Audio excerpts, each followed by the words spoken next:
This version of It's Eric Nagel has been modified from its original broadcast. Content has been edited to fit this platform. Believe none of what you hear and half of what you see. Are you ready?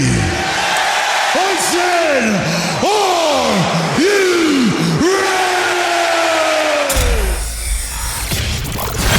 ready? It's Eric Nagel. And it starts now. Ladies and gentlemen of the universe, the next voice you hear, it's Eric Nagel. Thank you, Scott Shannon. Hello, everybody. Welcome to the program. My name is Eric Nagel. Joining me, as always, that is Jordan. Hi, everybody. We got to think of a new thing. Do we still call it the frozen tundra of Arizona? The lightning-clad mountains of Arizona. We're getting a lot of lightning around lately. A lot of haboobies all up in your face out there. Well, he is him, I am me, and we are all together for yet another broadcast. We have people coming up on the show that I'm excited to talk to in just a moment, but let's get all the other shit out of the way. Despite how Bobby Bone says you should be doing a show, we're going to put everything up front and then do the actual show, if you don't mind. Yeah, why not? If you're listening on the IHeartRadio app, please continue to do so until instructed otherwise. If you're on Apple, Spotify, any of those platforms, do us a kindness. Go over there. Leave us a positive review. It does help out the program. You want to join us live each and every week as we're doing this show? Well, one, you're here. Or unless you're listening on the radio stuff the next day. I don't know where you are. Who am I to judge? But the live rooms for Twitch and on YouTube, all under @It's Eric Nagel. You can go in there, get yourself a subscription to those channels, likes, follows, all of that fun stuff goes along with it. If you're on the YouTube side, maybe get a membership as well. It's only a few bucks that helps us out. Is that also Daddy's money? No, that goes to the channel operating cost. That's not. We got to make sure money. The lights stay on. I mean, the mics don't work, but the lights need to stay on. Like, I don't understand. You were making all this money. What happened? Well, unfortunately, Jordan has been sinking it into Legos, which we'll talk about that in just a moment because the man has a problem. But anyway, the memberships for the channel on the YouTube thing, you get archives to the satellite years, early iHeart years, bonus episodes, would you kindly, all that fun stuff and more coming to the channel. So go there and subscribe. We are here. We are doing this. I saw something at the top because I didn't have the chat open. I was just turning that on there. Our old pal Intersect up in Canada saying, I'm having a bad couple of weeks and I may have a minor concussion. Let's do this shit. Well, I told you all those edging sessions that you have do lead to lightheadedness, and you probably fell and banged on the table. So it was bound to happen. I hope you're doing well. Too many okay? Timbits. Yes. Send some love down to Intersect's way and tell him to keep your hands off of it. You'll go blind, as your mother used to say. Looks like whoa, I just had a concussion too. Concussion twinsies. Look, stop trying to ride Intersect's train, Kip. All right. What is going on here? Everyone's hurting themselves just to get to the old internets to watch the show live here on Thursday. Or they're listening to the show and it's making them pass out for some reason. Maybe we're the problem for all of this stuff. We have been singing a lot in a lot of these shows lately. It might be hurting. Yeah. On today's show, we've got we're going to do a lot of radio-based stuff. A lot of radio-based stories, some clips. I have an update on the ghost of Radio Past. He seems to be out and about. Haunting us. Yeah, he's back here again, and he's seeming to be taking shots at everyone around that will pay attention to him. And we'll explore a little bit of that later on in the program. And then also coming up in just a matter of moments, our new pal Jason Bailey should be joining the show. Radio host. I knew him out of the Orlando area, but he's done a whole bunch of other things. He has a show right now called the BS. I think it's called the BS Show. So everything is branded and marketing around everything being BS. So makes sense. The Bailey Show. So we'll talk to him hopefully in just a matter of moments. We got the eclipse stuff to talk about. There's a lot of stuff going on. I do want to take this moment before we go into anything else. This is usually around the time where I choose my beverage for the night. True. So, Jordan, you may remember this woman. You became best friends with her recently on the show as you two were arguing over Avenged Sevenfold tracks. Yes. Yeah. So her name is Jeannie. And she was telling me, she goes, I know you guys are trying all the energy drinks and stuff. You have to try we were talking about the A&W root beer that's coming out now. Ghost is coming out with that. Depending where you see it online, people are saying I found it at certain gas stations. Other people saying it's not supposed to be out for a few more weeks, but I guess some people didn't care. They put it out on their shelves. Yeah, there's no like street date for like food. I don't think. Like if you get it, just put it out. I think. Yeah, I think that's how that works. It's not like you're getting a CD early or like. I guess there is a street date if you have the exclusive, like if it's a Kroger's only or a Walmart only, something to that effect. You're right. It's that. She's like, I know you're looking for the A&W. I'm like, because I turned her on to that. They Ghost has a pink lemonade. Yes, I've seen that one. And she saw the Bubblicious one that we were talking about, but she couldn't find the Bubblicious yet, but she found the pink lemonade. She said, I know you're looking for the root beer, but I need to tell you about this brand called Bum Energy. Are you familiar? I've seen the cans. I've never tried them, though. All right. So she sent me a photo and said, you should try Bum Energy root beer because it tastes exactly like A&W root beer. So I didn't find it in the stores. I had to find it like at a vitamin shop or GNC, those kind of places. But yeah, there it is. Yeah, I've seen that can. Yeah, looks like the A&W, the brown. Now, there's another brand that did a root beer not too long ago. Not your father's root beer. Remember trying that? No. I remember those. Those are gross, like just pure sugar syrup. It was alcohol. It was all infused with alcohol. It's like, hey, let's take an amazing drink like A&W root beer and cram the worst level of alcohol in it. And then say, oh, it's not your daddy's root beer or not your father's root beer, whatever they branded it as. Try that. You'll enjoy that. Yeah, you'll hit your kids much harder with this. Well, here's what were you going to say? I was just going to say Bang Energy, Darth Tater actually put it in the chat. Thank you for that. Bang Energy put a root beer one not too long ago. It's been like 10 years. Right. But they did a root beer version, and I don't think I liked it that much. So I'm hoping Ghost, because Ghost did well with the 7-Up, that I'm hoping that they capture the same one earlier today. Yeah, 7-Up one's amazing. 7-Up's even messing up their stuff. Did you see what they're doing now? Yeah, so, it was like lemon lime or something, or lime lemon. Yeah. And now they're switching the formula to be more top heavy with the lime versus the lemon. It's like, why are you messing with it? I heard a theory that they're trying the new Coke route where it's like purposely make it terrible so that everyone's outraged, switch it back and you look like the hero, and then sales for 7-Up go up again. I hope it's good because 7-Up was always the favorite over Sprite. Sprite's garbage.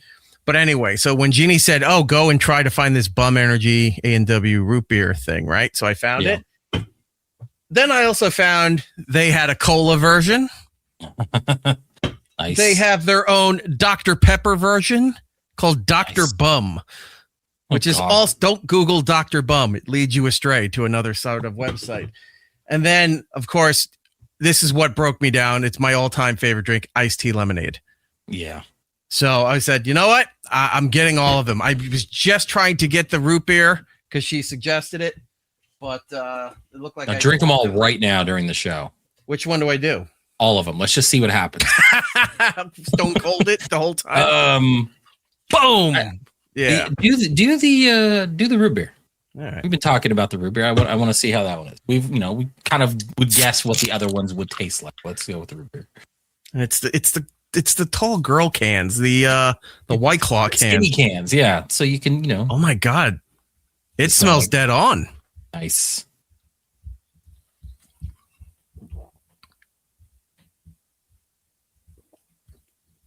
That is exactly it. What does Stone Cold think about that?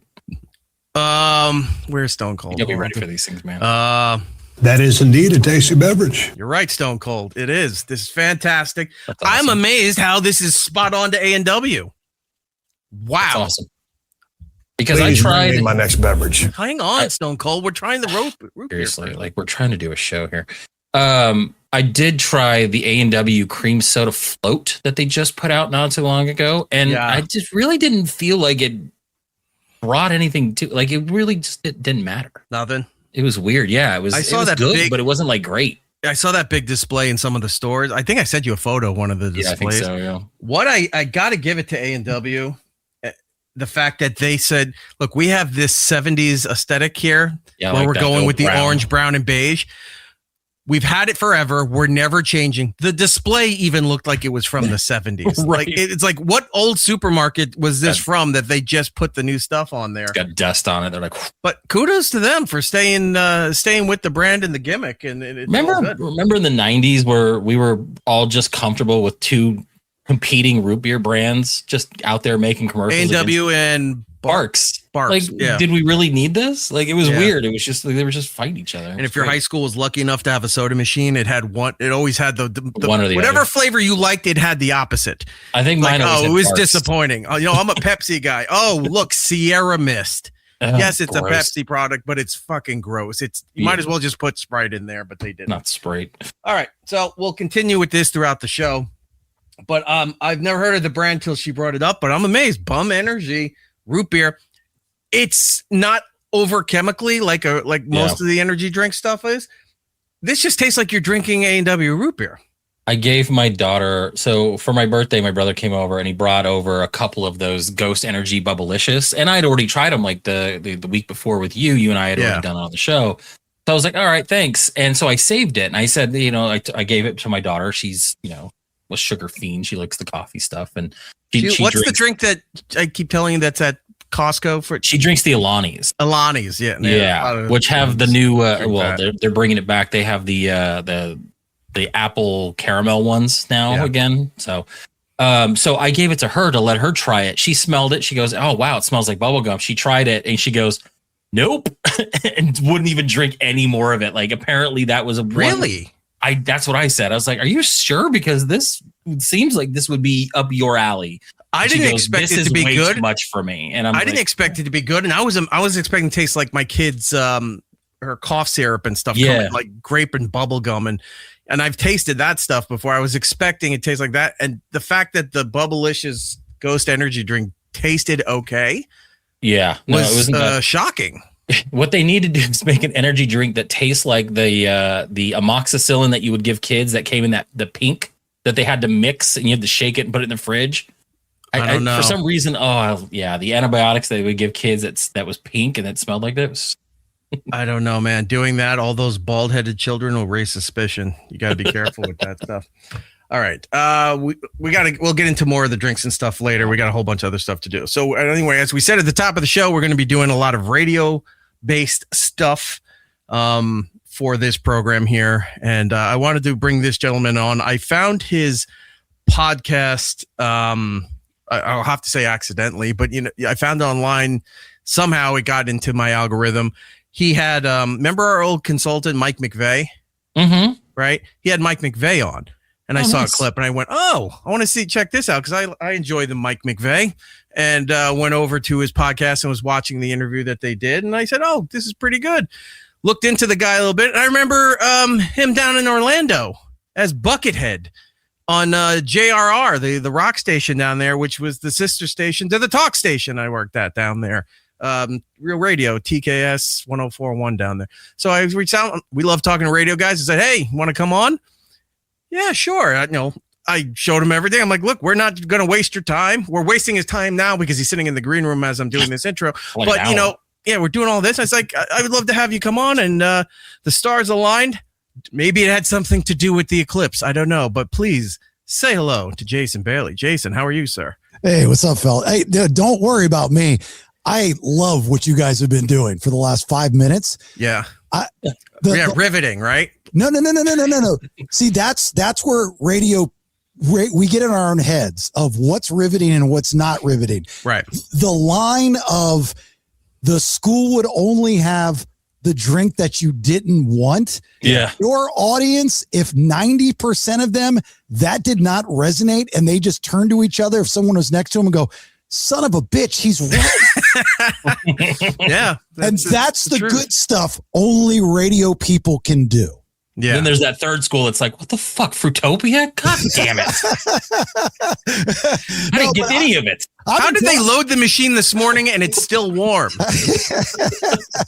These went out of style in 1996. And why won't the homeless guy just give me one? He's got a pallet of them. Jason, welcome to the show here. Yeah, thanks. As I said in the intro here, I caught your interview with Mike McVeigh, who we've dealt with time to time, and great guy, legend in this business here. And I was like, oh, let me see what this show is, because I don't know many shows that would have Mike McVeigh on, because that's way inside baseball. So I was like, oh, let me go check this out. And I found your podcast, went through a couple of episodes. I was like, oh, these guys know what they're doing. They put out good stuff. And then finding further, digging into your past, finding out that we have some small connection to a remote area of the radio world. You spent a lot of time in Orlando doing radio for 101 JRR and TKS. Yeah, I actually started in 95 at the pop station here, XL 106.7. And I remember that station, yeah. Yeah, then went to JRR, then went to Real Radio, which was my dream job. Still to this day, I say it's structure-wise, the idea of the station is the best concept in the country. Right. And then radio happened, and I went to Atlanta, and had a really successful run in Atlanta for what station in Atlanta? The now defunct Rock 100.5, which was technically the now staffless 99X, which if you listen to my podcast this upcoming week, I have a lot to say about that. My short time living in Atlanta, that 99X, this is how long these people have been on that station, by the way. Barnes and Leslie in the morning. On that station, I was there in the mid to late 90s for a tiny bit, and they were still there all the way up until the station went down the second time that I just read, and they put out a memo thanking the audience, and we're moving everything over to online like you do in radio. I was part of that blueprint where they all knew that we were getting fired so they could resurrect the nostalgia of what was once cool. Like I said, I've got a few things to say about that this week. All right, well, I'm gonna look forward to that episode. It's I wish no ill will on my fellow radio brethren, but it is. I feel your pain. I understand exactly what you're going with here. Real quick for the audience out there, if you want to check out his show on YouTube, it's the Bailey Podcast Exchange. You can find the YouTube there for the BS show, and then audio, Spotify, anywhere you get your podcasts. I actually do 3 different shows 5 days a week. So I release. Jesus. Yeah. So I release a show on Mondays with my wife called Honey, I Raised the Kids, about us becoming empty nesters and starting our second lives, life after radio. We opened up a live ozone therapy spa and podcasting. And I literally just got done starting another project in the digital world that has to do with gambling. And then the BS is Tuesday, Wednesday, Thursday, with Tuesday and Thursdays being sub shows. I see that you guys also accept subscribers as well, which is a great stream for the product. And then on Fridays, I do a show called the Vinyl Road Podcast, which I used to do with Brad Stewart of Saliva, formerly of Shinedown. Nice. And now I do it with a guy that was in the record label business for over 30 years. And we talk music and that kind of shit. So that's crazy. I just actually skipped out on watching Shinedown and left. I was going to say that last week. He was just at the Shinedown concert, and he goes to his daughter. He's like, "You want to leave?" And she goes, "Yeah." And they left before it even started. Yeah, we left before Shinedown, and then no guff the Shinedown, but I just she's not into it, and I was like, let's beat the traffic, let's get that. Yeah, those are that's their first gold record behind me, and then their first platinum. Yeah, because our JRR, we launched them as I remember how it was pitched to me. I was bidded on my own show. So their record guy, who I'd known, who was the former PD at the station, and credited it with Collective Soul and a bunch of other bands. And then my program director at the time came to me. I was doing nights. So I was young, naive, I'll take anything. And they come in, they go, "We got this band that we know is going to be huge. We're putting a lot behind them, but we need help picking out their first song. Could you do a bit, the 3 songs and have the audience pick?" I'm like, yeah. And the song that I wanted that kept pushing, they never even play it in concert anymore. It's called Better Version. And so they went with Fly From the Inside. And I was like, okay.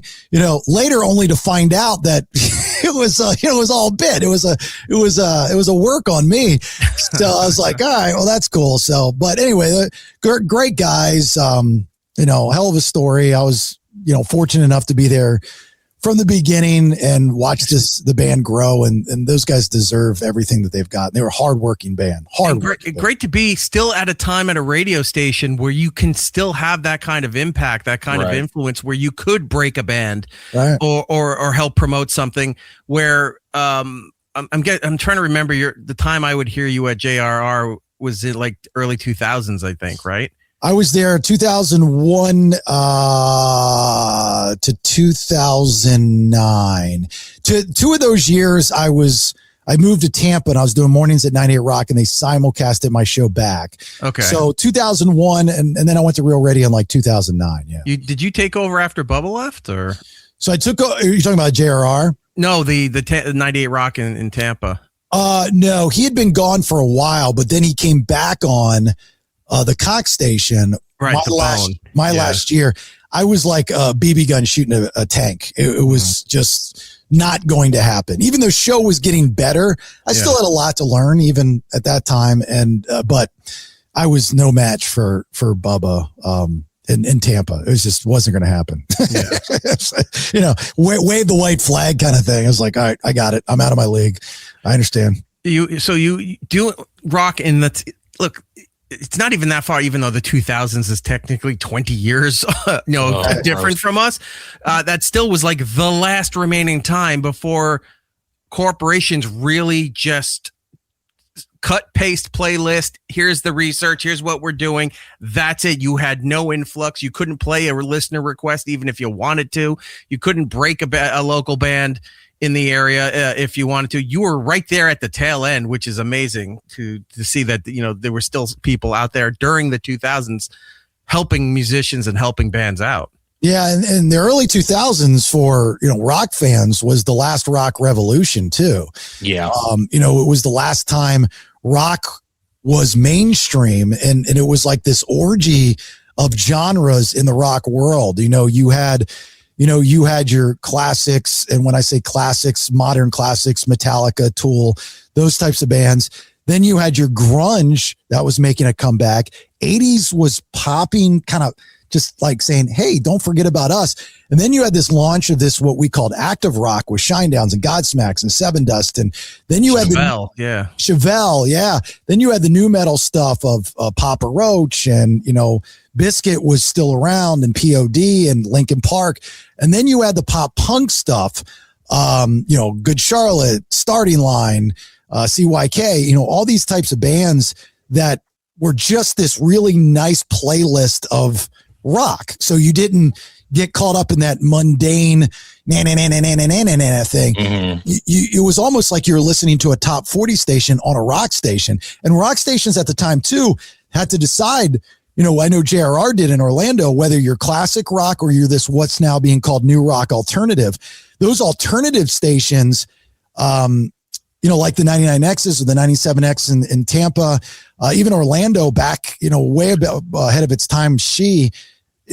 They were ahead of their time with the alternative stuff. But now you had, like I said, this orgy of rock. It was such a great time in rock, and we haven't seen it since. That's, like you said, over 2 decades. Yeah, I was going to say I did a short time in I was working Real Radio in West Palm Beach. They would send me up to Orlando when they started to syndicate the Monsters and Drew Garabo and Jim Phil. It was when they were syndicating the entire radio station, not just a show from the station. It's like, nope, this station's going to become everything that the Orlando station has. But for during my time in West Palm, I also worked for a short time at a station called The Buzz down in West Palm there. And they were that new rock alternative, new whatever. And they were doing a lot of the cutting edge stuff. Saturday mornings, they took, hey, here's all the artists that we play. Here are just their acoustic versions of their popular. And they would do like a light FM Saturday morning thing of all their artists just playing acoustic stuff. Like it was a great time for rock where they were taking chances and just saying we don't need to be alternative, but we don't need to be this either. We can just have everything rock. And then just like a lot of other things, the companies come in and go, yeah, we're not doing that anymore. You have no say in this. Well, the problem, we always have to remember it's not about us. And it's not always about the music either, and rock has, it should, and it historically has personalities with personality. So you would get, a hot talk between songs, Right. And so now you don't really have that anymore for numerous reasons. So what it's all about, and I always say this, especially to young radio people, it's always about the audience. All we are is in customer service behind a microphone. Mm-hmm. It is about what you can do. I mean, if you're able to, especially now in this world, guys, like this digital world, and I'm looking at your chat. I mean, I'm sure some of these people have history, good and bad, but let's just take one, for example, at Only Noodles Michael.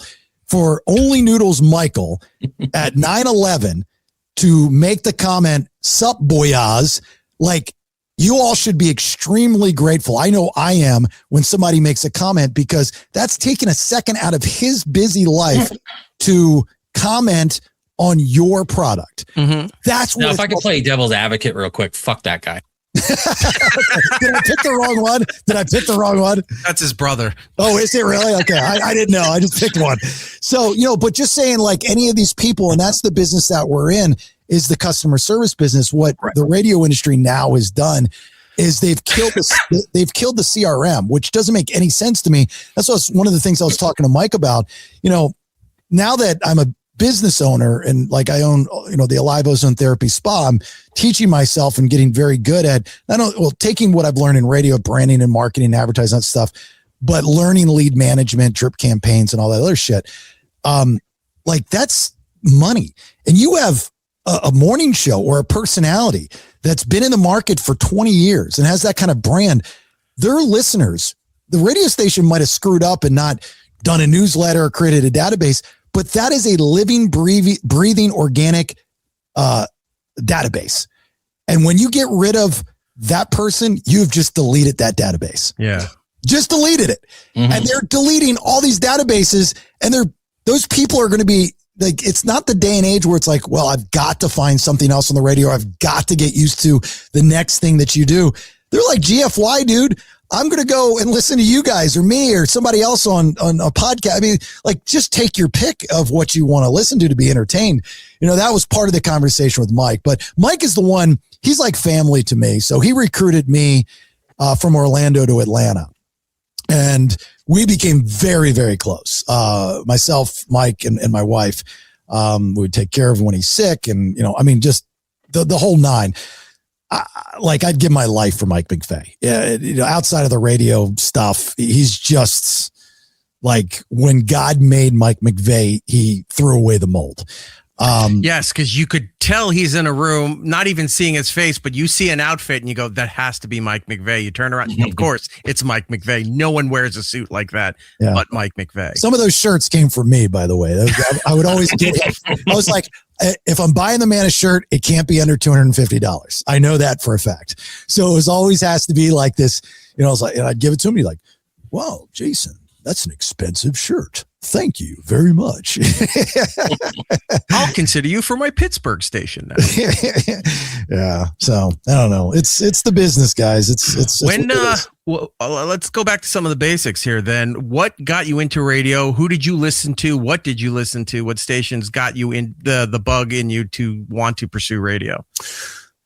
I mean, growing up as a kid, I grew up in Maryland. We would pick up.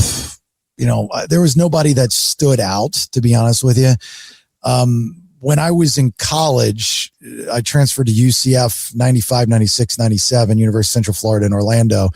And towards the end of, I was getting ready to graduate and I had no idea what I wanted to do. I thought I was going to do advertising and marketing and stuff. That was the path that I was going in. And one night, and I joined a fraternity, and me and my fraternity brothers were at one of our fraternity brothers' apartment. It was 3 a.m. and we were drunk as shit and high as shit.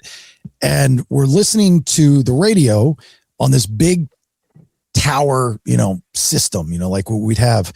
And my roommate worked at JRR, and he was doing kids, there's a thing called overnights. He was doing overnights. So from 12 to 6 in the morning, he was live. And I knew what he did, but I didn't know what he did. And we were listening to him and I'm like, shit, I could do that. That sounds fun. That sounds cool. So he got home. He woke up at 2:00 in the afternoon, talked to him, set up an internship, an interview. I applied for 3 internships in one day.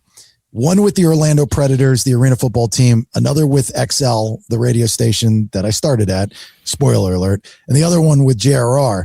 I got accepted to all 3 the same hour. Wow. Turned down the football one because they said, forget it, kid. You might not even be here after a month. The JRR one I took without hesitation, even though the lady that called me was not very nice. And then I get a call from XL and there was a promotions director. Her name is Angela. She still is in the business actually in Orlando. And she was so sweet and so nice. And she says, if it doesn't work out, give me a call. And I was like, that's really nice. So I went to the orientation for JRR and I had no idea what it was, what I was doing. It was horrible. It was just miserable. It was dark and mean and just nothing I wanted to be around. So I called the lady at XL and she's like, yeah, sure. So about a month into it, the morning show at the time, Doc and Johnny, they brought me in and, it was like, you look like this guy, morning zoo kind of stuff. And then I started doing promotions for them at bar gigs. Yeah. And I found out how much they made. It was $100 an hour in those days. I was like, holy shit, that's a lot of money. So you go out, you get paid $200 to go to a bar, get in for free, get free drinks. And all these girls are around you. Like, dude, sign me up. So I talked to one of the guys on the show that night when he was hosting. I said, yeah, I'm kind of interested in what you do. He's like, well, let me know if you're interested, really interested. So I go back to the station. I write a letter, handwritten letter, put it in his mailbox, calls me the next morning, comes in. And I just made sense stuff to do, even though I wasn't told to do, like with the phones and just common sense stuff that I was good at even as a kid. They're like, we're keeping this guy around. Again, these are the days you could work for free. And so the second I talked on the air and the second I got recognized and the second I pitched an idea and watched it come to life, I was, as we call, bit by the bug. Okay. And still to this day, I'm bit by the bug. I still love the industry. I love the microphone. I love an audience. It's just real different. That's so interesting to hear because we've talked to a lot of people. I've been around a lot of people from all aspects of this business. And when I've talked to them, and more times than not, it's usually I grew up listening, especially like the older people in the business, they grew up listening to this station or they were taped, air check cassette tape trade to hear stations out of New York and LA and Chicago. And, they wax, poetic about these more grandiose times in radio, big boss jock voice kind of things. Or there were certain shows that they listened to that got them into radio. It's like, I grew up with this morning show or this guy doing nights on this sports station, something like that. But to not have a genre or personality lead you into the business, just being around the industry is what got you in is a pretty unique story. Yeah, it was just one of those things where I was looking to do I didn't know what I wanted to do after college. I just thought it would kind of fall on my lap. But then I just saw I didn't want to be tied down to like a 9 to 5. And let me tell you, dude, the first year I was working for free and I slept zero. I mean, I remember one of my mentors, Johnny Magic, part of the morning show. He told me, he says, he goes, a true producer. He called me a producer even when I was an intern, which I thought was so cool. Right. And he goes, a true producer has a pillow and a toothbrush at the radio station. And so I mean, I would go out and do bar gigs, promotions until I started, as a personality, and I wouldn't sleep. I'd come in and show prep and it was awesome. My wife and I were talking about that the other day because our daughter goes to University of Alabama and they have rush week for the sorority stuff and they're all sick. And it's because they're run down because they're just go, go, go, go, go. And my wife and I looked at each other and we're like, these kids just don't know how to do it. No. Like we didn't have electrolytes, we didn't have the education in health and all this stuff and the modalities and therapies and stuff. We didn't have any of that. It was like, you either do it or you get fired or you're forgotten about it. You're left behind, You didn't know Pedialyte was really good for a hangover, not just for the little kid. Right? Yeah, it's not for your kids anymore. Yeah. It's like that Gatorade is amateur stuff. It's like you got to buy a bottle of Pedialyte and chug that down. Yeah. That's where you got it on like a stick, just like it's like an IV. And you just got it right into your veins. So while you're working some more. Yeah. But Real Radio was my dream job. And so in 2000. So you wanted to do more free form talk, long form, personality driven than just being the voice hitting between records. Oh, and I know the exact, I don't remember the date, but I know the day, the moment. I can, like it was 5 minutes ago when it happened. I was doing afternoons at JRR. I got the hang of it. I started building an even bigger brand, and the ratings came in, and I was like in first place in 3 different demographics, even beating Real Radio, the talk station, which was the monster at the time. I'm feeling pretty good about myself, but still insecure. Walk by the operations manager's office looking for a data boy, right? And I said, saw the ratings. Did pretty good. We did okay. Playing it stupid, And he goes, yeah. I looked at him. You're number 1 in 3 different demographics. I said, yeah, that's pretty good. I was like, I'm pretty proud of it. And he goes, well, I wouldn't expect anything less. I'm like, all right, here it comes. Come on, bring. And he goes, the music's hot right now. I'll never forget that. And I remember turning around and walking out of his office and saying, all right, now's the time to start the plan to get out. I never want to play another song ever again. Not that I dislike music or rock and roll. I love it. But I personally think music on terrestrial radio with a big personality, the right personality, handicaps the show. I think music is more polarizing than a bad conversation, if you know how to make a bad conversation good. So my direction was Real Radio. I ended up going to 98 Rock in Tampa. They brought me back. Who was the operations person there at the time? Chris Kampmeyer. Great guy, but I had to deal with him he was the one that was single-handedly doing all the Real Radio syndication. Yeah. It was all through him, and that was his baby. It was Chris Kampmeyer and Catherine Brown. Catherine Brown was the program director at the time. Yeah. But then they hired me to do nights at Real Radio after the 98 Rock stuff didn't work out, which I was thrilled. And I was going through a divorce, and it was a recession on, short sale of my house, lost a business. I mean, I was like, I just need to go back to being Party Jason. And that's what I did. And then thank God the midday guy shot his wife and dog. And that we played it on our show in New York. Shannon Burke. Yeah, he's a friend of mine, and I've had him on my podcast. I got him his job in Atlanta, actually. We covered Shannon Burke quite a bit when we were still doing Opie and Anthony. Yeah. So it was like, boom, go in there, but that's no. Fact is a fact. That's what Shannon did. Shannon will talk about it till you're blue in the face. I've had Shannon on my podcast. Like I said, I got him hired in Atlanta. I talk to him occasionally. So no heat with Shannon. I love Shannon. Shannon is one of the best voices, personalities behind a microphone, without a doubt. But when you shoot your wife and dog and you got to go to jail, it opens up a slot on the radio station. So, Here comes Bailey and just slides right in. And then, after 4 years there, I realized that my cap had hit in Orlando. That what time of the day were you on? I was on after the Monsters. I was on at midday, so 11 to 3. Oh, my buddy Sean's got that slot now with the Sean Wasson. Yeah, and I'm good friends with Sean. Yeah. So he extremely talented dude. He was doing like a morning show.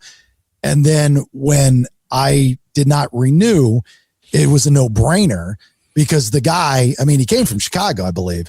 And the guy, it was a no-brainer to move him in. So it was an easy plan B. I think the only hiccup that they had was they didn't know who to surround him with. Right. So they finally put people around him. They think they just fired the girl who started with me as an intern. Yeah, they just let her go a few months ago. I don't think she's a fan of mine. But the other guy that they have on there, C-Lane, yeah, he was like an auxiliary guy at the radio station. Fantastic guy. Like, you want to talk about somebody that will be loyal, hardworking. So that was a perfect fit to move it in there. And I think when I left, like, that was one of my biggest mistakes and regrets in my career, is how I left Orlando, because I just left the audience behind. I was just so mad. And I just was like, I'm going to Atlanta. I'm going to a top 10 market. I did not use social media to my advantage. I was stupid of me. So I didn't know anything about really what was going on in Orlando. I'm back in Orlando now. I don't listen to much terrestrial radio, but when I do, it's usually real radio, and I'll turn it on. Sounds like, what real radio should sound like, I mean, it's rough because it's hard to be.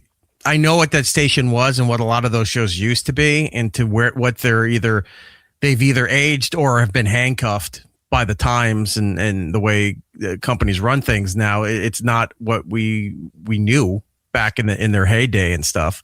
Yeah.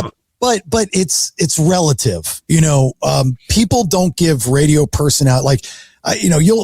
People say that about, let's say, real radio, or any talk show. They're like, well, they've been around for 15 years, 20 years. They're doing the same shtick over and over again. I challenge you, Mr. Opinion, whoever that is, make up somebody, you to go do 4 hours of fresh content 5 days a week. Yeah. And just put sentences together. That's all you got to do. Just put sentences together and have a payoff. So, like, yes, you can say it's not the same kind. Well, no, it's not. The 90s were different. The early 2000s were different. It is today what it is. I personally, I wish nothing but the best for those guys, and I want them to do well, because I love what that station represents. And I mean, if I were to take a shot in the dark, I would say that not any fault of the talent, but because of what the industry is doing now, I'm surprised it's still around. It's just the over. There's just too many people to pay. Well, one, too many people to pay, but two, a talk station that's not an AM conservative talk station doesn't seem to be allowed by the industry anymore. And I'm not saying like FCC restrictions or any of that stuff. They just, it comes down to the money, the numbers, and they go, well, the station's doing great. Yeah, but look at our budget for what we have to pay for all of this stuff. We could flip this to whatever and save all that money. And that's what they do. A talk station like that in Orlando is very few and far between around the rest of the country. Anything that was a big FM talk station, most of them are gone. Yeah. Tried it in Dallas and nothing. Yeah. Everything is pretty much gone. They don't value the personalities that make a station, that not even a talk station, a morning show, a nighttime show, anything. The personalities are the only thing they have left. That old adage of, oh, the station's not doing well, we'll just flip it to classic rock or Spanish or a sports talk thing. Any of the staples that is the quick fix money generator, those days are gone, because that doesn't matter either. Yeah. The personalities that they have, they're letting everybody go, or for whatever reason, or retiring, as you're seeing a lot of these legends are doing. I don't buy right it. now. No, it's never that. They're never retiring. It's like, oh, we're done Friday. Oh, this just came out Thursday. Yeah, tomorrow's our last show. I'm going to retire. I need some time. That's, nobody ever does that. Right. I'm in my early 60s. I'm making $300,000 a year. We're still top 3, top 5 in the ratings. I think it's time for me to retire. I don't need $15,000 a month. I agree with you. I think it's time for me to retire. Oh, you saw Dave Ryan, who was a legend. Yeah, that's what out of Minnesota, where all of a sudden, massive track record in that market, and just being, even though only on a handful of stations, but well known throughout the industry. All of a sudden, too. Yeah, we're done. We're good. Yeah. Really? Oh, Lamont from Lamont and Tonelli just is like, yeah, well, he finally came out and said, yeah, the company cut us. Yeah. Like, he didn't give a shit anymore. He's been doing that for 40 years. He knows the ins and outs, doesn't care. But you see a lot of these legends or business. It's like, oh, it's just done. That station's gone. It's going to be this. We just saw announcements for, what was it, Jordan? KCAL. Yeah, KCAL out of California. Told their jocks in the mornings, like, hey, the whole station's fired. Yeah, and we're going to go automated jockless classic rock. Yeah. What? That you don't even need that in your market, but that's what you're going to do. It's just shit. So seeing a station like Real Radio in Orlando still exist, whether you like the programming or not anymore on it, is it's impressive. It's a tribute to what that station's done and the people running it. I've told this to a few people, definitely in Orlando, that, and I said, look, have a plan B. I go, but Orlando is, and this is one of the reasons I left Orlando, is it's a very content market. And they have this idea that they're untouchable because they've been in one place for so long. And I understand it. I get it. I was there. They don't know much about the outside radio world. Orlando's a very this. And, I said to him, I'm like, look, take advantage of the audience you have now on terrestrial radio and build that for what's going to happen next, because it will happen next. I promise you, it will happen next. Yeah. We're in a time the last several years where your radio show, your program, whatever you're fortunate enough to do, is just to harvest material to put elsewhere. Yeah. Like you're doing it on the radio, fine, but you're taking clips and segments to put out on social media, to put on YouTube, on Twitter. Like it's like your 4-hour show, you're just taking those segments to put somewhere else to secure you that when this is gone, hey, all my stuff's right here and I can continue going without missing a beat from being let go from the radio stuff. But the problem is, and I haven't seen every radio personality, I'm not saying they're all this way, but the ones that are in my feed, let's just put it that way, they are not good at promoting themselves on social media. You start to realize why radio is behind, because you talk about talent that's been in one place for a long time. If I see another radio DJ or whatever personality do one of these, oh, didn't see you there. Oh, hey, we got tickets. Who the fuck cares? Like you have 3 seconds, entertain me, and then write something in the post about the tickets or something, or make it entertain. But the social media from a lot of these radio people are bad. So I'm going, dude, you have a stick. And you have a built-in audience, whether they're there for you or the radio station or the music or the tickets or concerts or whatever, you still have their attention and you let them go when you're off the air. I'm going like somebody, if I ran a radio station today, if I were a program director, the first thing that I would hire is a social media team. And I'm not talking about the morning show guy's daughter. I'm talking about an actual, like 3 or 4 people that will be there working 24/7, putting together content 24/7, scheduling it out. Again, I do 3 different shows 5 days a week. By Tuesday afternoon, I'm done for the week. Well, and funny thing is, like, some people are doing this long enough that they just don't have any like media literacy, where we were featuring John Jay and Rich couple weeks back, and we had just opened up a Buc-ee's here in Arizona, the first one this far west, and it's been a big ordeal. And he did a social media post where he's walking around a different gas station, and it was the most cringeworthy thing I've ever seen. It was tightly edited, and maybe it was bad. 15 to 30 seconds. It would have been funny as the joke, because everyone's going gaga over the new Buc-ee's in that area. Yeah. He's like, "We're here." Turns the phone around, slow pan. It's like there's so many long pauses. It's like 4 minutes of footage, and it was all bad footage. Cut this down dramatically, and this could have been a nice little goof on what everyone else is. I've consulted a bunch of people until they all got run out of the business for whatever reason. Yeah. But I was telling them, it's like, you got to set this up. You got to have this ready, because when this goes away, they all don't think it's going to go away. But when this goes away, you could take some time. And then in a couple of weeks, you're right here, so you don't lose the audience. Well, yeah, but all right, can you set that up for me? Yeah, I can do all of that. Well, here's the items, here's the billing. Oh, I can't pay for all this. Why can't you pay? Well, I don't want to pay for all this right now. I just lost my radio thing. I'm like, you need to buy this stuff so that you can continue on. Mm-hmm. And they all don't do it. Yeah, it's kind of like buying your own merch when you have a radio show, been there, done that. And you're like, why? It's the radio stations. I remember when, I spent a year in California, or as I like to call it, hell. And, and I went in and I was like, I'll buy everything. I'm not even going to ask you. I'll buy merch. I'll buy marketing. I was like, I'll do it all. Just let me control it. That's all I ask. Just let me control it. You can okay it. Just let me control it. They wouldn't even let me do that. But, when it comes to what we do now, like, it's funny that we're having this conversation because I do all of my everything, social media, editing, all that stuff. But I'm getting ready to launch a new project and I just recorded today. I'm a gambler. I like to gamble. Not only poker, but also Mississippi stud. And I love watching some of these content creators, do UTH, Ultimate Texas Hold'em, or poker and stuff. I'm addicted to watching them, and they're really good at it. And I went and did Mississippi stud tonight at the card room up the street that I go to, and I got like 2 hours of footage. And I'm like, I can't edit all this. I need to find an editor. Like I'm now searching for an editor.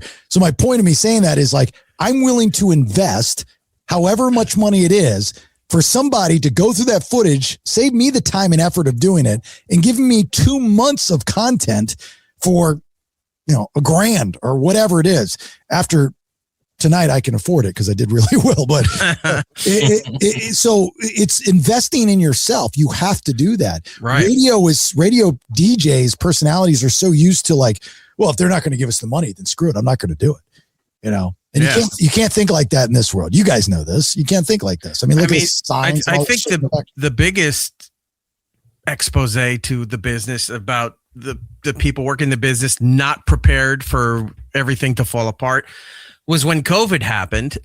And I always use this example, but when Howard had to broadcast for 2 or 3 days on laptops talking into a MacBook. Yeah. Because the biggest name in the business, the most wealthiest man in the business, didn't have a studio or anything set up in any of his homes. Nothing. And he had to have the company, I mean, he's the only one who could pull that off, have the company send engineers to build everything for him so he could continue doing this. But, I mean, I worked with a guy forever, Anthony Cumia, who built a studio in like 2006 in his home. Yeah. And we went in there and like the whole wall is painted green and he had cameras. He had all this stuff. He had a TriCaster. He had all, and you're looking there and go, what is this? He's like, yeah, you can do all this at home. Mm. And from then, myself, Joe Rogan gives him all the credit in the world for starting Joe's thing up. All these other people are like, oh, you can do this. Mm. Now it's not even like, oh, you can do this. It's like, do I have to do this? Or I don't want to do this. It's like, well, then you don't want to keep doing this anymore. Was that the studio with the beer logo in the front with Anthony? Yeah. The Guinness thing. Yeah. Uh-oh. Damn, dude, that's badass, man. Yeah. And then I think, because, I follow him on social media, I've never met him. One time I went to New York and I went into the Sirius XM studios. This was like their old studios. And I watched Ron and Fez do a show. Yeah. And I was sitting out. It was like, it was a shithole. I mean, this was like a really shithole building and studios and stuff. And was this when we were still at XM? Yes, I think so. I mean, okay. It was literally 2 studios next to each other and then a room. Yeah, that was we were in the old Steinway piano building on 57th. That was before the merger. Yeah, that was our old studio. And I forgot who connected me. I never talked to them or anything. They're doing their show. And I remember listening through the glass, and I'd never seen anyone like Ron transition in real time like that. I was like, that's amazing. I don't know if I'll ever meet another radio personality able to transition as smoothly between topics and phone calls. It was almost like it was scripted, which was far from that. I was amazed. Like, it inspired me. And then they end up ripping me some years later, and I'm like, man, what the fuck? I grew up listening to you assholes. Like, why would you do that? Now I'm mad. It's like, why would you do that? So He's a genius. He's the man who knows a little of everything and nothing phases him. Yeah. So he's the only guy I know that could make silence on the radio valuable. Yeah. Where he could sit there and he goes, well, I'll tell you this. I don't believe him. Yeah. Like that. And like everyone else would be screaming. It's like, you left too much dead air there. Like he's commanding a room. Yeah, the king of the pregnant pause. Well, I love the fact that he can get a cancer diagnosis and then start an entirely new show called The Portcast, and it's fucking hilarious. I'm like, oh my God, dude, come on. I've always said the most powerful word in the English language is silence. There's a book actually called The Power of Silence, and I use an example just as you used, of giving that long pause. Silence is the most powerful because you don't know, you've got their attention. No matter what. And you don't have to have a payoff. They're still there. They're just waiting to hear what you have to say. I love silence. That pregnant in my younger days, my mentor and who I grew up listening to in New York and all that stuff was Scott Shannon. Yeah. And I was always involved with, stations that he was on. I got to intern. I got to work there for a little bit, then did Opie and Anthony. So I've been very fortunate. But what I learned from Scott was that put it out there, let everyone else give their feedback to you, like in the room, and then you play off of that. But also the most important part of doing talk radio or personality programming, the most important part of doing talk is listening. Yeah. The best talkers are better listeners. Yeah. It's like you need to listen in order to be able to talk. If you're you see a lot of people, because it's easy access now, doing streaming and in these podcasts and stuff, and they just talk. They don't listen to what the other people, they talk over each other. It's all of that stuff. But to sit there and let somebody else go on and you listen and take it in, you can then plan 2 or 3 steps ahead. It's like, all right, they mentioned this. I can segue it to there. I can segue it to over there because you listened. Yeah. Well, I subscribe to Letterman and not Leno. So me too. I hate the word interview. I always said we're not doing interviews, we're doing conversations. And the best conversations with guests, you can have your notes and things that you want to get to and that are pertinent to the interview, whatever. But the best stuff comes from something that they say. And it's a simple who, what, when, where, why. All you need is one question. And don't start with how are you, but start with something. And then out of that, they might not know how to close it or transition out or throw it. There's something that's going to come out of that you're going to pick up. You're going to be like, wait a minute. Did you just say your ex-wife was there? Now it's a that's why you have to be a good listener. Yeah. And that's some of the best conversations I've had with guests are because of that. My favorite technique was, while it's serious, because they would bring in all the celebrity guests. We're doing the gauntlet is what we called it. They'd come in to do Howard or us, and then they would go do all the other shows. So if I had them for my own show, not the O&A stuff, they would come in. As soon as they're walking in the door, I'm already recording and ready to go. Right. So they're coming in and it's like, what's going on? Yeah, just shooting the shit a little bit. And, you're working your way. A few minutes in, all of a sudden they go, wait, did we start? Oh yeah, we already started. Like I don't give them an intro, outro, that kind of thing. Because then the wall's down. They're not guarded and they've already started talking about things. And then it's a much more relaxing way to have a conversation. Craig Ferguson did that a lot. And he learned from Howard. He admitted that. When he got that show, he reached out to Stern and asked for advice. But let me say something that you do that I learned from O&A that I absolutely loved, and you did it with me tonight, is that you didn't schedule me at the beginning of your show. You had me join your show.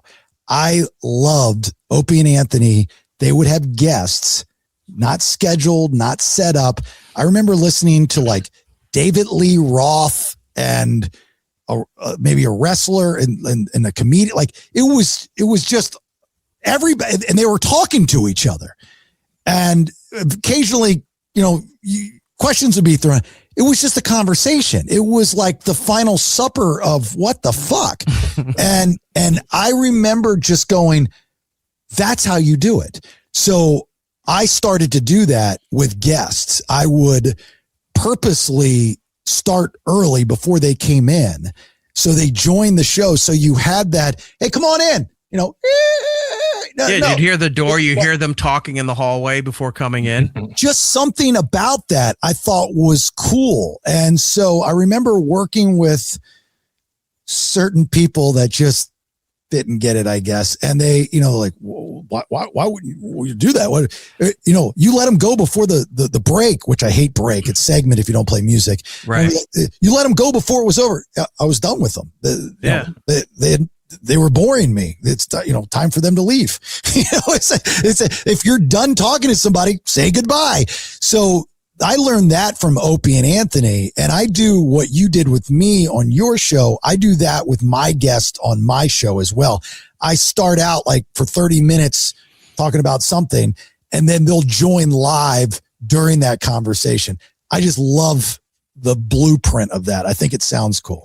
I think it's easier for the audience or viewers watching to transition into that. It's easier for us to do it, but also it gives the guest who's there a little idea. They're not walking in completely blind to what's happening here. They get to see a little bit what was going on before that. And sometimes, like, if you have a guest come in, we were just talking about the dumb energy drinks, and you made a mention about the soda machine. It's that kind of connection that happens. If you just said, all right, we're going to hit the sweeper right now, the music's going to play, I'll introduce you.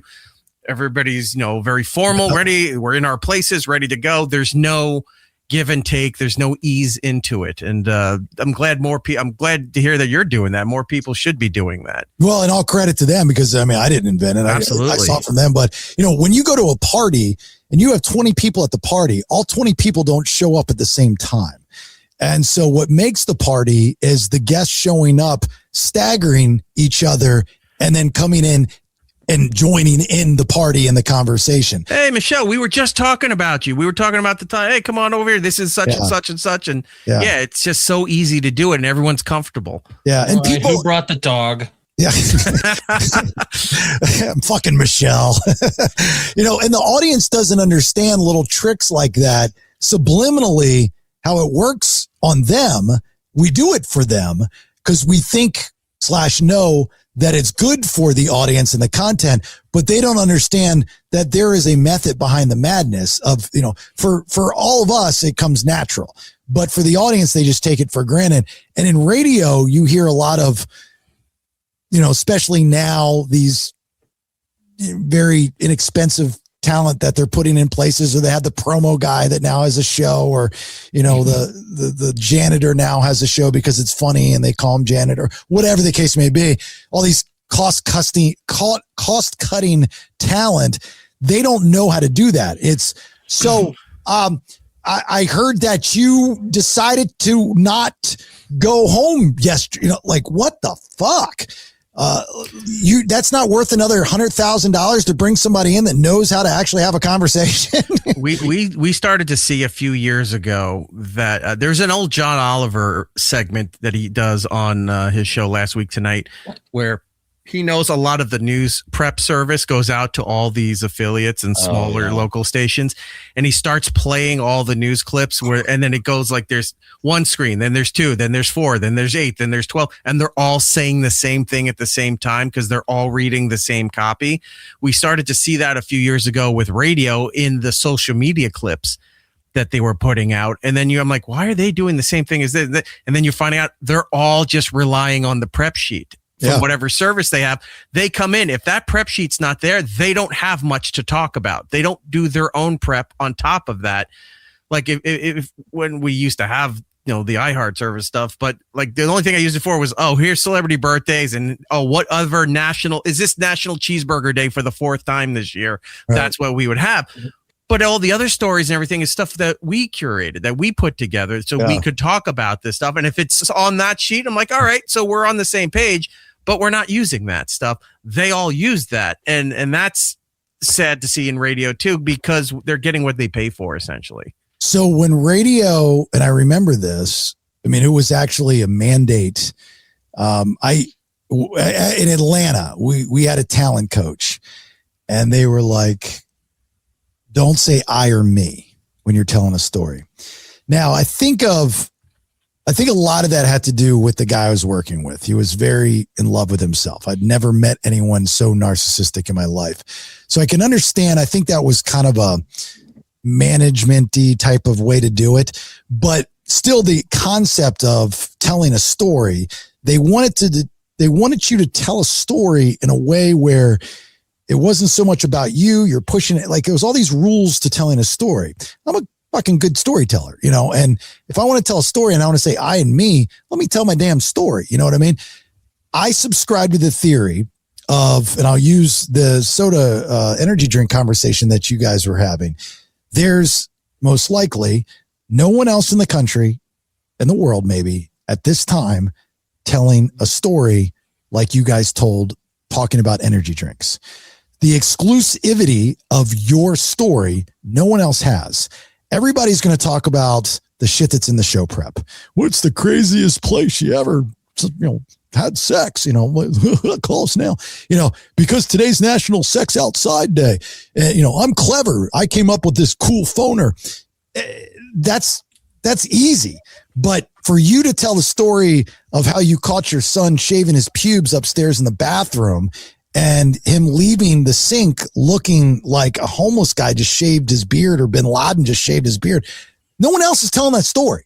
Jason, right? I told you that in confidence. I don't appreciate that. Actually, it's a true story from my son back in the day. And I told that story on the air. But those are the exclusivity stories. So, going back to the very beginning of this conversation, I know you kind of made it tongue in cheek of, this is so stupid. You're talking about whatever. It's like, I don't believe that you believe that. I know you kind of said that, but it's not. That's the good stuff. That's the stuff normal people talk about. What you guys are talking about, I was laughing my ass off in the green room listening to that. And that one line of, because that's so real and it's so true. Nobody else is thinking of that. That's the good stuff. That's what the audience needs. That's what this audience might take for granted. And when it goes away, you'll fucking miss it because instead you're going to get AI robotic bullshit. And I'm not an anti-AI guy by no stretch, but it's coming and it's going to be programmed by Georgie Nerdbrain in the back corner office and just promoting every advertiser that's spending money. Earlier this year, we had Joel Denver on. Oh, yeah. Who left All Access and is doing a AI venture where they're programming stations with AI software and everything.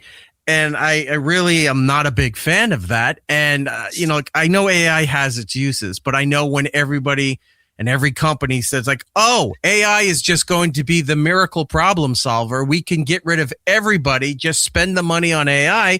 We don't have to pay for real people. And AI will do what they think it's like wishes. It'll do whatever we want all the time, never have a problem.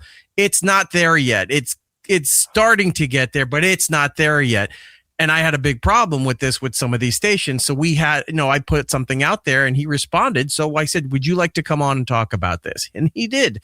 And we went back and forth, nothing bad, just, in the course of a conversation, sharing our thoughts and everything. We had a good time with him. He promoted that he was on and we all said our piece on these things.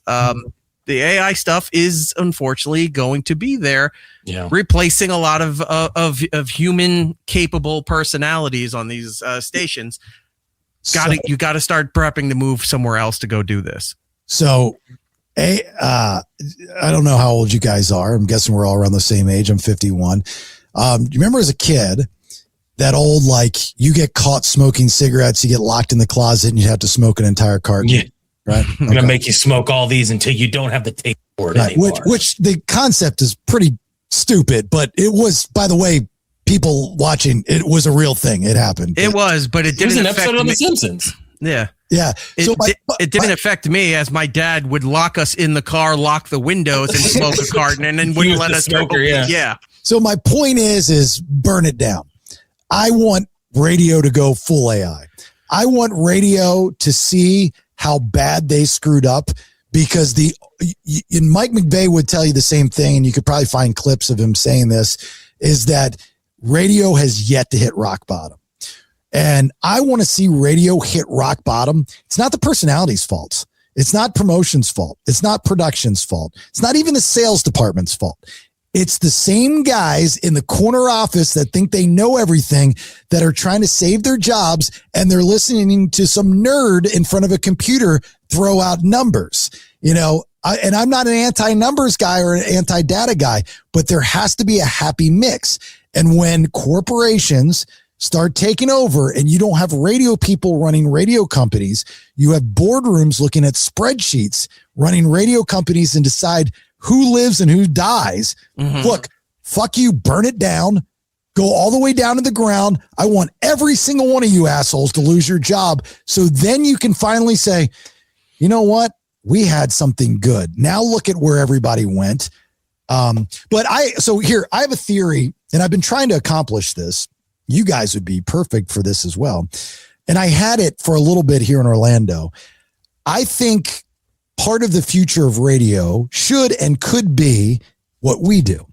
So you have personalities that have brand awareness in markets, numerous markets, social media following, the skill set to do this, right? As we just talked about, a lot of radio people don't have it.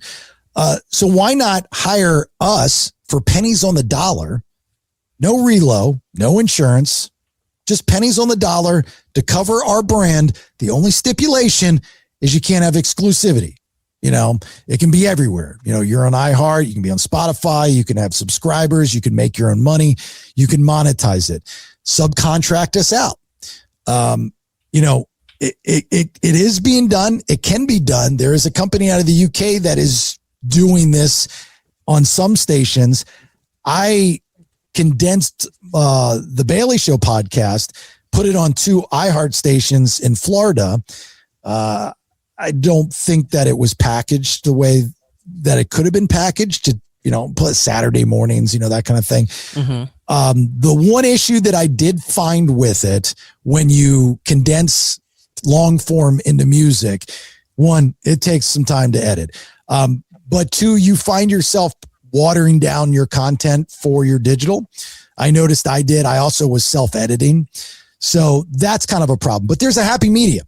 There's a way to do it. Again, going back to if I ran a radio station, like if I bought a radio station, I've actually thought about this, buying a signal, hiring a social media company for $5,000 a month, $10,000 a month, whatever it might be, then hiring editors, and then hiring podcasters, and do kind of what SiriusXM does and says, hey, look, you come on, we're not going to pay you jack shit, but you can promote your fantasy football websites and your subscribers, and you can get all that, plug-ola shit going on. And then do the same thing in terrestrial radio, just abiding by the FCC guidelines. I think that's a good out for radio. Plus you can bring back that CRM that you got away from. That database, those audiences, for pennies on the dollar. We did that. We actually showed that company the model on our channel for Opie and Anthony in the early 2009, 2010, when we moved over there. On our weekends, we started having, we had Kevin Smith, we had Bob Kelly, Bill Burr, Joe Rogan. We had all these people who were doing podcasts or just start let's make a deal, play them on the station. We'll put production around it that promotes your socials, where to get the podcast, and here to go here for their dates and, touring dates, whatever. We did all of this stuff. And then after a while, and rightfully so, the comics are like, well, we want to get paid for this. All right, this is working out good. Let's talk to the company. They're like, we're not paying for this. Really? These are some of the top comics in the world, and you're not going to pay for that? No. So we wound up having to dissolve it. And now they're spending $300 million on podcasts that might maybe make a little bit something for them. But all the comic podcasts and stuff are not doing business with these companies because they're not getting paid what they felt they were owed. So we showed them the model, this is how this works. Yeah.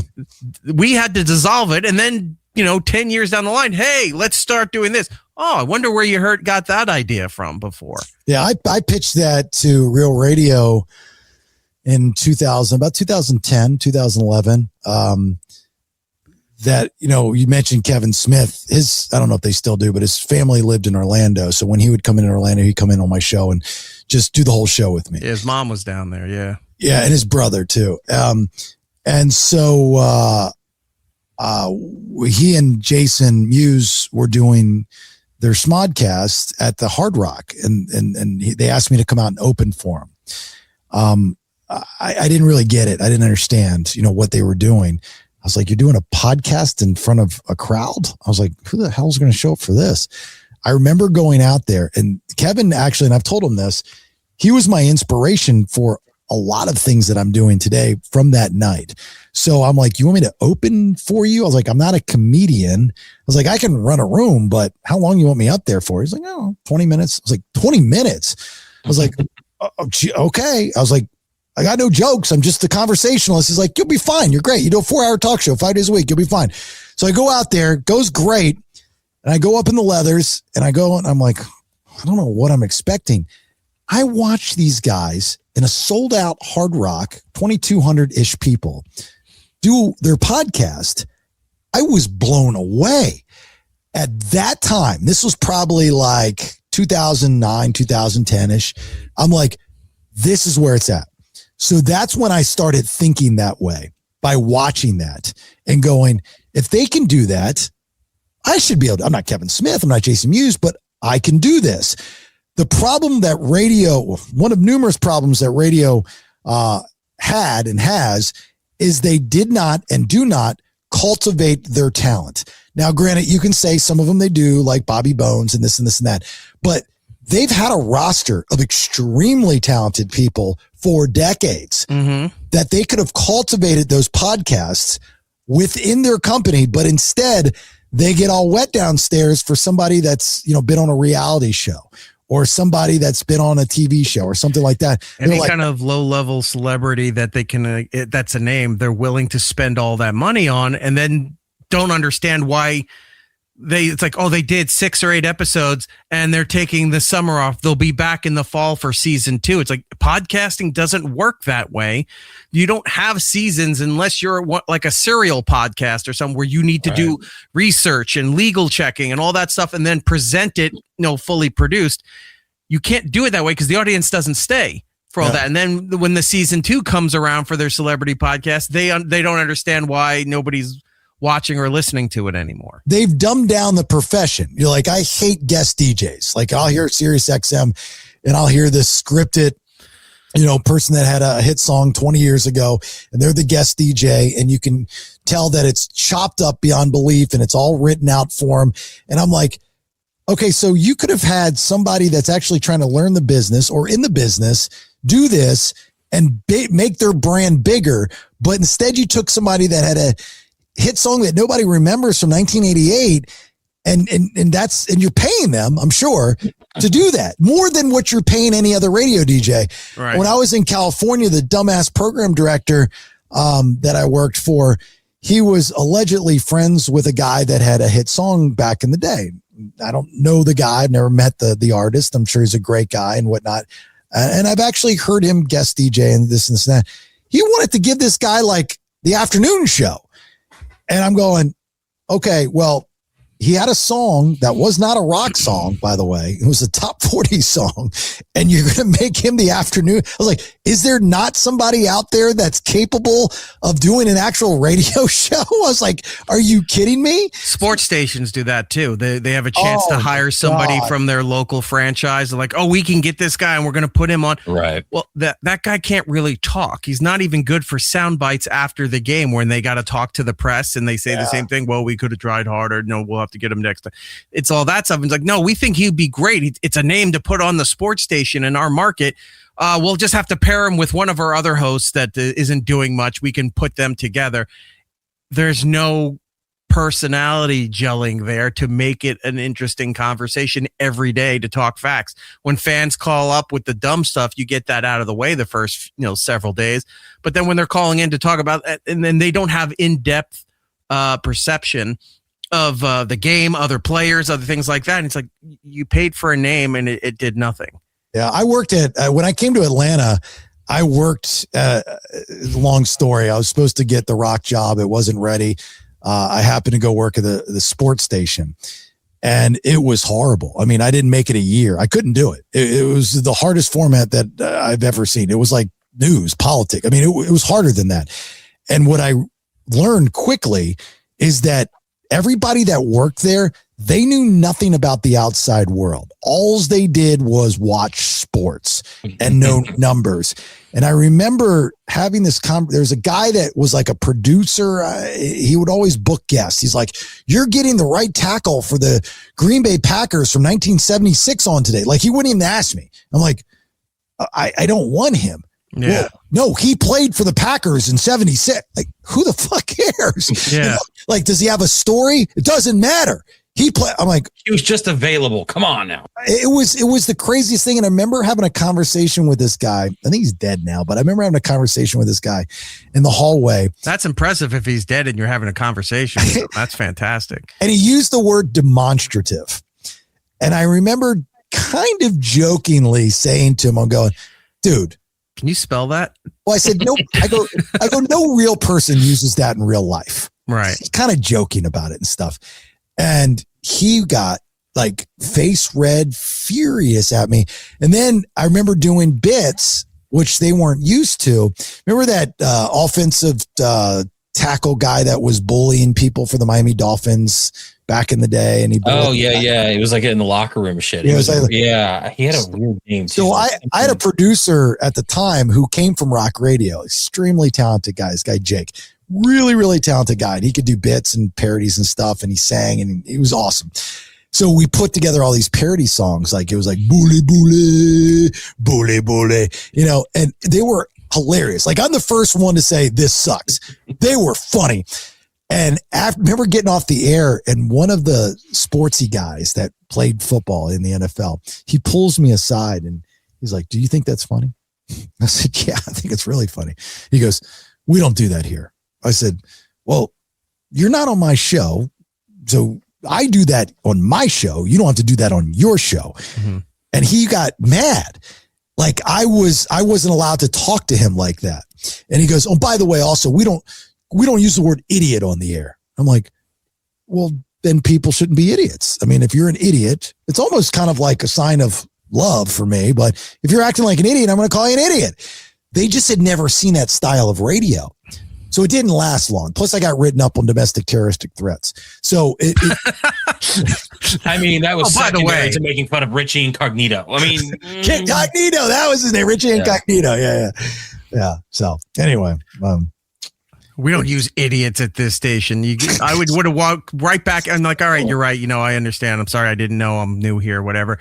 Breaks over. And then you go, you know, come here at 66, the fan here in New York City. I was just talking to that idiot from the show in front of us, and then go right into the whole thing here like that. Oh. Well, that was the other thing, is they didn't get, like, I would, break the fourth wall, and the program director and I from the jump just did not like each other. And he had all these like weird little idiosyncrasy things that he would do, and I would make fun of him on the air all the time. And I remember I gave him a nickname. I forget what it was, but it was like really demeaning and shitty, but it was funny, like, to the audience. Like, I don't think the audience took it, like, looked at it that it was really personal, even though it was, but it was funny. And dude, nobody got it. Like, nobody I worked with got, like, so I just kept doing it because it made people feel uncomfortable, which to me is funny. You know, when people are uncomfortable because they don't get it. It's not my fault you don't get it. Yeah. Like, I'm laughing on the inside. That's all I care about. So that it's just, part of our story, right? I mean, it's, now we're whatever we are, but, well, we all are finding our way through post radio days. And it's pretty much continuing. You could say it continues the spirit of radio. It does, but it's all the personalities and stuff that aren't being allowed to do anything on this particular format anymore are now moved into other formats, still doing what they do best, and then evolving, expanding, doing all of these other things and realizing this was my life, my world for so long. It doesn't need to just be this anymore. It can be all these other things, and I can still be me. We can still be us doing the shows that we do. We just don't have to sit there and be in somebody else's studio talking 15 to 30 minutes, at a time before having to hit a hard break for whatever reason, if you're syndicated or what have you, and then come back and figure out what are we going to talk in the next 30, 40 minutes and for that kind of stuff. That always makes me that always bothered me too, when you'd have some of these personalities that were doing personality morning show style stuff, but where it was music intensive. It's like, well, you're not really being a show that's different from the rest of the station by just, quick little hits, reading the liner code, whatever. And then you're playing, 4 songs in a row before you even come back to talk again. Yeah, because when you see those, this exposed a lot of shows too. When you see their on-demand podcasts after their morning show, 4-hour show, they're barely got an hour of material in that podcast there. And you go, that's all you did. Barely, maybe 30 minutes. Let me ask both of you guys, when's the last time, and there's a follow-up to this, but when's the last time you had a full-time radio job? Full-time? Well, on air or off air, like behind the scenes stuff. Doesn't Just matter. anything. Yeah. Full-time. A couple years ago. Okay, so at least 2. Yeah. Both of you? Same? No. Jordan, the funny thing is that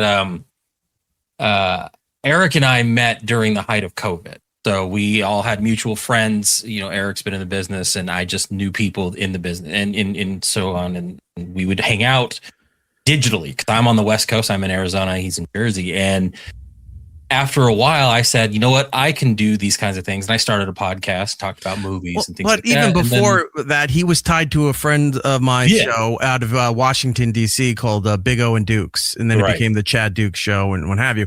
He was involved with their stuff when they were out in Arizona during the free FM days of terrestrial radio post-Howard. They were out in his neck of the woods for a while, and then they moved back to Washington, D.C. So he's had his foot in radio for a while, but when my co-hosts were moving on to some other things, and we'd have Jordan on time. I was like, "Do you want to do this with me?" And he said, "Yeah," and it just worked. And I love the paycheck. Stories. I just can't believe I'm making. It keeps him in Legos. All of those Legos on the shelves right behind him. So that's how I'm getting paid. The reason I've never done radio before, so this is my foot in that realm, and I. The audience jokes is that I'm falling asleep. I'm not paying attention. No, I'm listening because this is my education. This is what I like. When Eric has, he talks about his history with O&A and doing all this stuff, or when he has guests like you on that talk the business from back in the day to now, it's more me just learning. And I like that kind of stuff. So I just sit here and I absorb it and. Well, if I could give you 2 cents, the best way you can contribute is you're perfect as somebody that doesn't know, if your best partner is somebody that knows nothing about what you're talking about, if they know how to respond. So the best thing you can do is ask questions because that always keeps the conversation going. I've worked with people before, and they'll stay silent and I'll be like, you got to talk. And they're like, well, I've got nothing to say. I'm like, ask a question. You have to talk. Literally, you have to say something. Then why are you even here? So you always ask it. Anyway, the reason I asked that question, not to get all softy and all that stuff, but I think this is kind of important to bring up. And for your audience, you can kind of see a different side of the business other than this is wrong and this is right. And this was funny then. And it's not funny. So did you let, especially being out of the business for the last couple of years, I've been out for 2 years as well. Well, we're still kind of there. iHeart, you can see down there, iHeart carries our show, but it's once a week for their digital platform stuff. So we do the show here. I send it out, all packaged up and they upload it. They do. Yeah, but you know what I'm talking about. I'm talking about in the radio station. Yeah. So when all that ended, how long did it take you to realize that your identity was radio? Well, everything kind of overlapped. So it wasn't like I didn't have, up until recently, I didn't have much of a downtime with it, where when I left Sirius, because I got let go of Sirius because guilty by association after Opie got let go a couple months later, then, where what was left of the regime got let go. But then a month later, I got pulled into iHeart through people from Elvis Duran and all that and connection and what have you, and was doing all of this stuff. And then I was also running Anthony's Compound Media Network for him while doing that. So I had other things going. When everything kind of stopped, I had a few days, and then I was just like, oh my God, what else am I going to do? Mm-hmm. You know, like that was my identity for so long. Before O&A, before Scott and Todd, radio was my thing since 5 years old. And I was like, well, just because they're not letting me do it there doesn't mean I need to be done with it in that way, in that form, in that way. Yeah, it's kind of done for now. And it's unfortunately done for a lot of other people. But this came around and this kind of stuff. So it's like, oh, we can still do the radio show, just we're not on the radio. And that's fine. We can expand it a little bit more. We self-censor when we feel that it's needed. We're not restricted. I mean, as much as you can with YouTube and Twitch and all of that stuff. But yeah, I did have a period for a while where I was just like, what do you do? This is all I've ever known. What am I supposed to do? But I still to this day have that. But I've found other things to do, whether I like them or not. I'm doing them and still have this, which keeps me content with all of that. I don't know if that answers your question, but it answers the question, just it's not truthful. And it's only because it's that you don't know yet. So it seems like you've stayed busy long enough to mask what, when you're not busy, you'll realize. 100%. Yeah. Okay. So, and I say that because, you know, I'm a creature of habit for the most. I mean, I'm not a spontaneous person. I mean, I'd get up at 3:30 in the morning, in the car at 4:20, there by 4:45. My show prep was done the night before. I look at anything new. I have breakfast. I do some stretching. I go in the air 6, done by 10, you know, leave the station 11-ish, 11:30, get home, take a nap, get up, go to the gym, play tennis, whatever. Back in front of my computer, 4:30, 6:30, done, dinner, family time, bed, you know, rinse, repeat. Yeah, you're a creature routine. Yeah. So that when you do morning radio, that's at least that's how my life was. And then, you know, every day when you'd wake up, you'd say, man, I'd love to sleep in. Man, I wish this was over. Man, I wish this was over. So just like most things, when it's done, you're like, oh, you know, I kind of missed it. No lie. You know, I'm not this guy, you know, I'm not the, you know, excuse guy, mental, you know, whatever. But that first year, my wife just recently told me this. She was like, you were depressed. And I was like, the hell I was. I've been told that. Yeah. You know, like I don't let things dictate my life. Mm-hmm. She goes, whether you know it or not, you were depressed. I said, no, I wasn't. I still tell her I wasn't, but I understand where she was coming from. I was lost. Like I had no, like we opened the business. We were finding our footing. I had the podcast, but I was still doing things.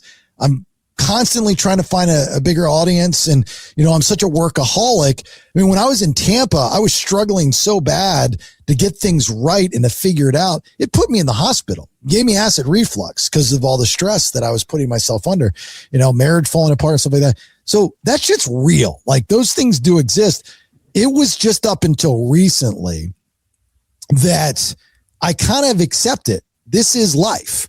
You know, I'm 51. I should be proud of the 3+ decades that I put into the business. I mean, I saved, you know, I always tell people you're not in radio until you save someone's life. You know, I did it 3 times. All right. That's pretty cool. I accomplished a lot. There's a lot of accolades to what I did. I should be very proud of it. Now let's be proud of something else. You know, it's like sometimes you see professional athletes, they come to an end and they do something different. Musicians, like, okay, time to do something different. That's what radio people, it's tough for radio people to accept that. Like, cause radio is something like you can do your whole life for the most part until you retire, but not anymore because the industry's changed. And this goes for people in other industries as well that are, you know, the industry's dying or you're fired, you can't get back into it, you're looking to something else. Let me tell you, there is always a shot on the pool table. Mathematically speaking, there's always a shot on the pool table. So find out what you learned from the industry that you were in that makes you better. It's just life. And then narrow it down to 1 or 2 things. Take those things and go, what can I use those things that I learned in that industry into another industry? And then go dominate that industry or use it into your advantage. say, I'm sucking the blood out of what I learned. All right, you're going to get rid of me. You're not going to bring me back. Fine. Watch what I do. I'm going to take what I learned from you and I'm going to use it somewhere else. And I had to tell myself that, and I had to really believe it. And it's true. And now I see all the skills that I learned in the radio business. I mean, hosting a radio show, especially with a big room, I had 7-8 people in my room. Oh, and hey, Jesus, you guys had an army. Like that's lead management, manager, marketing, advertising, surviving, hosting, art of conversation, comedian. I mean, creative. There's a lot of things that go along with that you can use in other places. So it's important for people, and not just our industry, but any industry, take what you learned, use it somewhere else, dominate, crush, kill. Think if you're cool with it, I think I may have to have a conversation with you off air at some point about some of the things you just said there, and parlaying that into the next moves and what have you. Yeah, I do agree with you. You do get a point after working full time where you're like, yeah, this was my identity. And I've been told the same thing too with the depression. It's like, you're working through a depression. I go, I'm fine. What are you doing? It's like, yeah, but you're doing a million things at the same time. And it's just like, oh, I'm not slowing down. I'm not taking it. You're keeping yourself busy to not acknowledge what you're really feeling. Yeah. So it's like you're not processing this the right way, and it's lashing out in other ways and things like that, and detrimental to you. Like the second morning radio was done, I was like, thank God I don't need to get up that early anymore. And just like clockwork, my clock switched to where I'm up till 4, 5, 6. I'm going to bed when I used to get up in the morning. And that wasn't good either. And then I had to pull that back, especially when the kid came around and everything. I was like, all right, I need to find some kind of balance here in order to not completely just ruin my life in the way of that I'm just like physically making you sick, I guess. Yeah. So what people don't realize about the radio industry, unless you're certain people in the radio industry, but most of us, we couldn't do anything else. And nor did we really, a lot of people want to. Like, you make good money. Why do something else? But I always wanted to do other projects, but I was never allowed to do those projects, other businesses, so on and so forth. And I Airbnbs and, real estate and that kind of stuff. But I wanted to do creative projects, but I was never allowed to do them because under contract, there would always be a reason why. And I was like, man, if I don't work, if I weren't in this business, man, I would just, for the freedom, I'd go up to a 7-Eleven and get a job and just work there for a week just because I could. Right. So now I understand what I always told myself. It's that I can do whatever I want. I was talking earlier about this new project that I'm doing with gambling. So Mississippi Stud, I don't know if you're familiar with it or if you guys are gamblers, but it's a table game. It's not well recognized. People don't talk about it. None of these digital creators are doing anything with it. I play it all the time. I love it. And I'm like, well, I need to film it. I've got a great relationship with the card room in Orange City and stuff. So today actually was the first day of filming. And it's going to be tough to beat today. It was like really like, wow, and it was a lot of fun. But at a point when I was there, I was thinking, I'm going, I wouldn't have even attempted to do this probably if I had a radio show, just because of time, and I couldn't do anything with it and nobody would get it. And how does it work with my primary, which is the radio show? I wouldn't have even thought about it. But now I can, again, do whatever I want on my podcast, just like you guys. You have me on. Some of your audience doesn't give a shit about me or this radio conversation. I know. But sorry, it's not your show. It's your show. And this is what you enjoy. Same with my show. Like my guest, I have some of my sponsors on and a defense attorney. I have a guy that owns Miracle Fruit Farm down in South Florida, which is a way cool thing. A woman that just started this meteorologist. She was a meteorologist in Orlando, and her and some other retired meteorologists are starting this project and stuff. If I were on the radio, I'd be like, is it really that? but I can make something good out of that in my show for 30 plus minutes to have them on, or an hour, or however long I want to have them on, Right. That freedom right there. So when you start getting in your own head, realize, just do something spontaneous for your show. Just be like, you know what? Tonight we're going to have such and such on. Just fuck it. Why not? And you'll see how liberating it is, how great it makes you feel that you have that total control over your career and your creative content. It's a mind fuck. I'm not going to lie to you, but it's pretty cool. You know what, Jordan? He's right. I'm going to go tomorrow. I'm going to head over to Dave and Buster's, and I'm going to record me doing the Wheel of Fortune coin drop that I know how to manipulate and clear all that stuff out. I've got the gold point card for Dave and Buster's that I can pretty much, if I want to buy that Hamptons Bay drink mixer that's on the top shelf there, that's dramatically overpriced, I'm going to do that. That's going to be the new content for the show. I was going to say the chat has been alive talking about how I should be sitting here building Legos as we talk about stuff, and just having a Lego cam of just watching my hands build stuff as you guys talk about radio. That's like the equivalent of when you watch some of those female gamers on Twitch and they've got a camera on their cat or their dog bed while they're doing all that stuff. Tonight show, we're all going to be in small kiddie pools. Why not? I like your Star Wars stuff back there, by the way. Oh, God. Yeah, there's so much. Star Wars, Jaws, Indiana Jones. That's all his stuff there. Uh-oh, he's getting something. Let me take this time to plug while he's getting all of that. My gosh, yeah. Oh, never mind. Yeah. There you go. I got my Star Wars stuff on the other side of the screen, but yeah, I'm with you. Yeah, no, I've got some custom. I got some sabers. I've got the dark saber. I got one that I built over at the the Galaxy's Edge on the. That's where this came from. Yeah.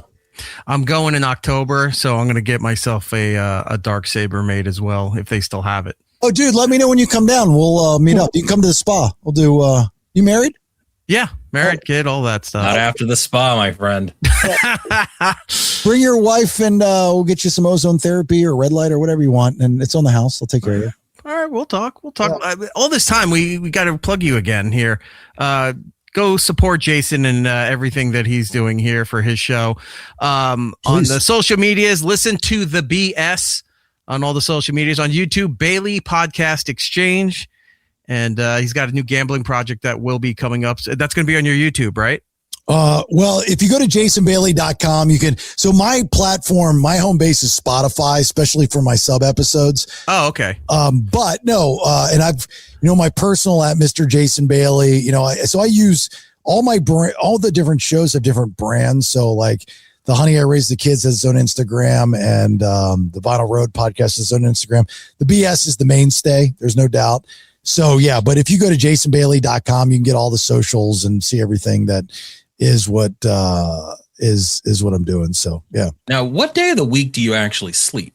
Because it sounds like you've got every day pretty much locked down with something.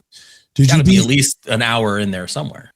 I've I don't want to say mastered, but I've got very good at working smarter and not harder.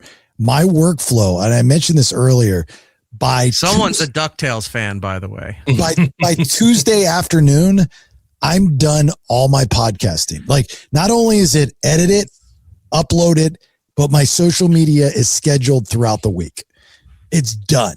So the rest of the week, I can focus on what I need to focus with live, which I'm not there. I'm very rarely there. My wife's the brains behind the operation. So she's there every day. That's the deal. I handle the marketing, lead management, all that stuff, finances, blah, blah, blah. And I kind of feel a little guilty, because I'll go and I'll play poker tournament on Wednesday, and I'll go play tennis and, that kind of thing. But she knows I need that in my life. But I'm always working on something. So, always working on stuff. So, so I actually have, as little time as I have a lot of time. So it actually reminds me, there's this movie called Thank You for Not Smoking. Yeah. And there's Rob Lowe is a character in there, and he's talking about all the stuff that he's doing. The guy asked him that question. He goes, "When do you sleep?" He goes, "Sundays." And he's just like so matter of fact that's the one day a week that he actually sleeps. Everything else is just full of content, which is but I'm fantastic. I don't like to sleep in late. I still get up at 5:30 ish, 6 in the morning, you know, I'll go to the gym or something, get that out of the way. But, you know, I don't drink very rarely. Do I drink? I don't party or anything like that. So I mean, we just got back from Vegas celebrating our daughter's 21st birthday. And that's about the extent of it, but we're just grinding. I mean, the spa is a challenge. I mean, that is starting a business is a challenge, you know, getting, subscribers, you know, for my podcast, that is a challenge, like to the point where I just don't even want to do it anymore. I want to continue to grow my sponsors. So getting sponsors is a challenge. But one thing I learned, and this might help you guys out too, not that I'm like crazy successful in this space by no means, but you know, celebrate the little wins and live within your bubble.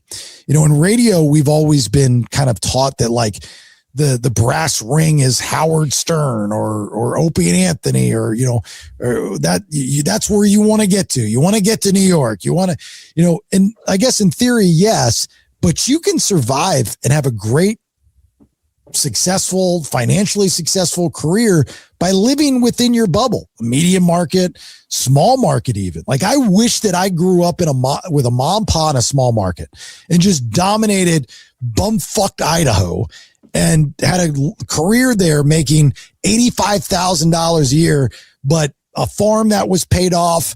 I knew all 20 people in town. They all listened to my show and I was fireproof. 2 different words. You know, that's what I wish I had. So now with us in this bubble, you know, you live within your bubble. If you've got 10,000 listeners a week, that's a lot, right? I mean, be proud of that. You have 10,000, 20,000, 100,000, whatever the case may be. All this judging by numbers and mass and size is such a radio thing to do. You know, when I talk to potential new sponsors and I say, hey, look, you know, if I've got, let's say 30,000 listeners a week, let's just throw that number out there, unique listeners, and 5 days a week, you know, not that it's real time per se, because it lives forever and you can on demand, that stuff. But if I can say for X amount of dollars, you get up on stage and you have 60 seconds to talk to a captive audience, because it's direct content to ear. It's they're choosing to listen. 5 days a week for X amount of dollars. Would you do it? Absolutely. Of course you would do it. You know, so that's an easy sell for a podcast, you know, with whatever your audience is. Just, hey, look, you can come for X amount of dollars. You're going to be a sponsor. You're going to be in, you know, down here in the lower third or whatever the case may be, or in a pre-roll. And we're just need this much money. And you're going to reach all these people. I mean, look how active your chat is right now.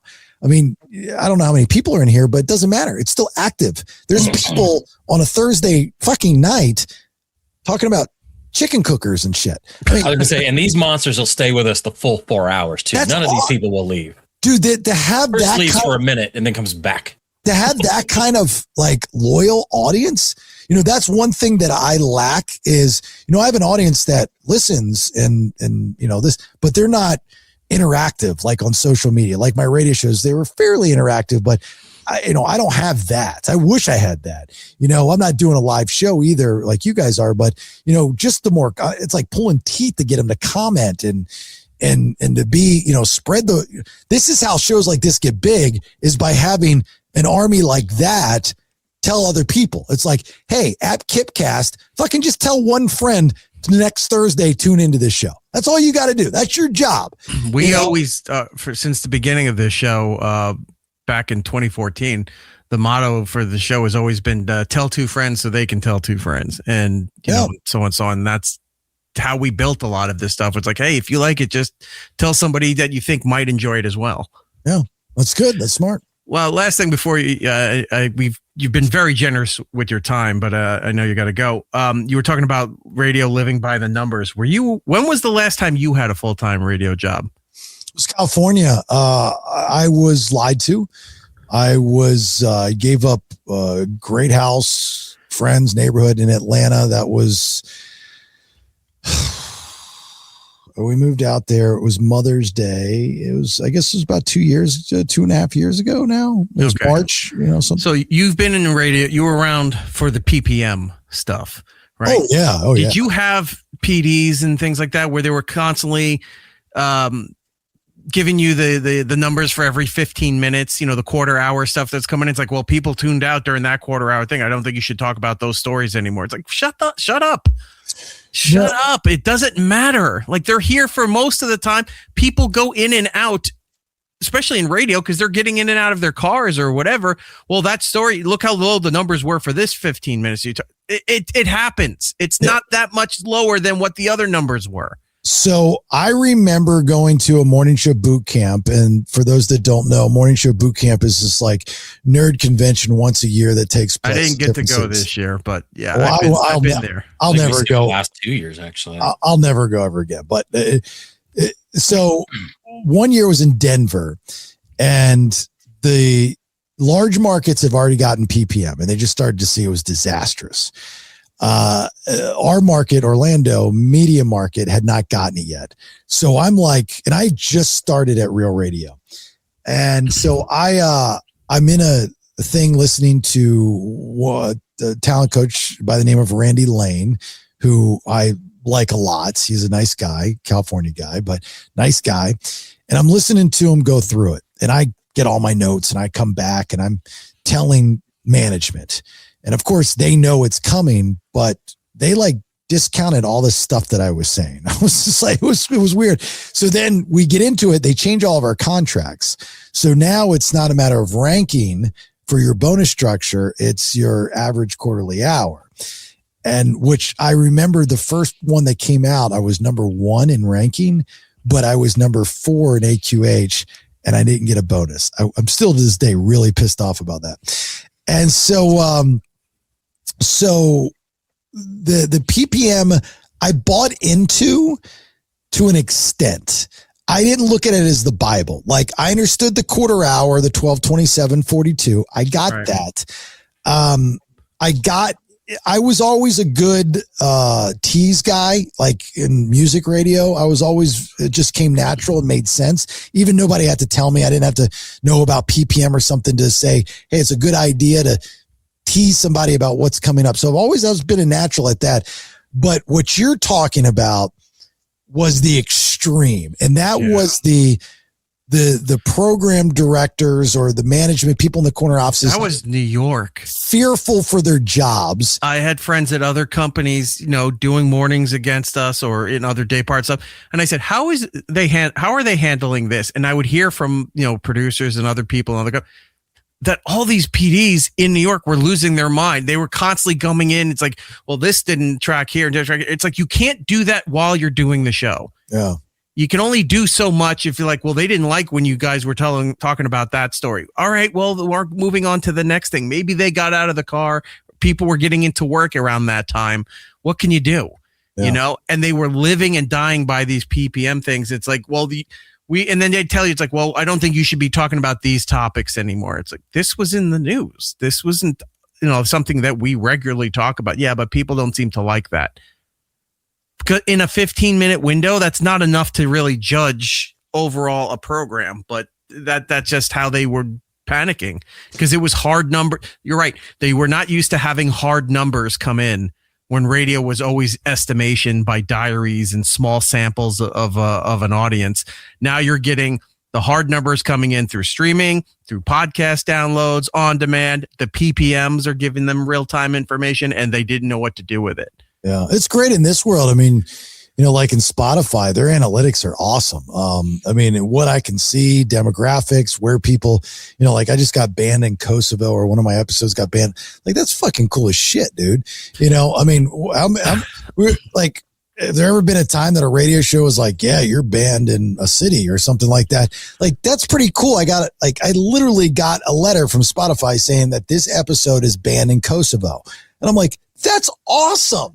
So yeah. To have those type of analytics is pretty cool. We get the ones where it says, your show is banned in Russia, Belarus, Turkmenistan. Like, we get those things. You're like, what did we play that was so terrible? I was gonna say, I think the last show that I had done before I had ended that was, I think I got banned in Belarus a few times. Yeah, like, Belarus, those fuckers are big with banning. They don't like us, man. They do not like us. Yeah. It's like, you're going to find out that we're actually getting ready to get involved in this Russian-Ukraine thing, you know?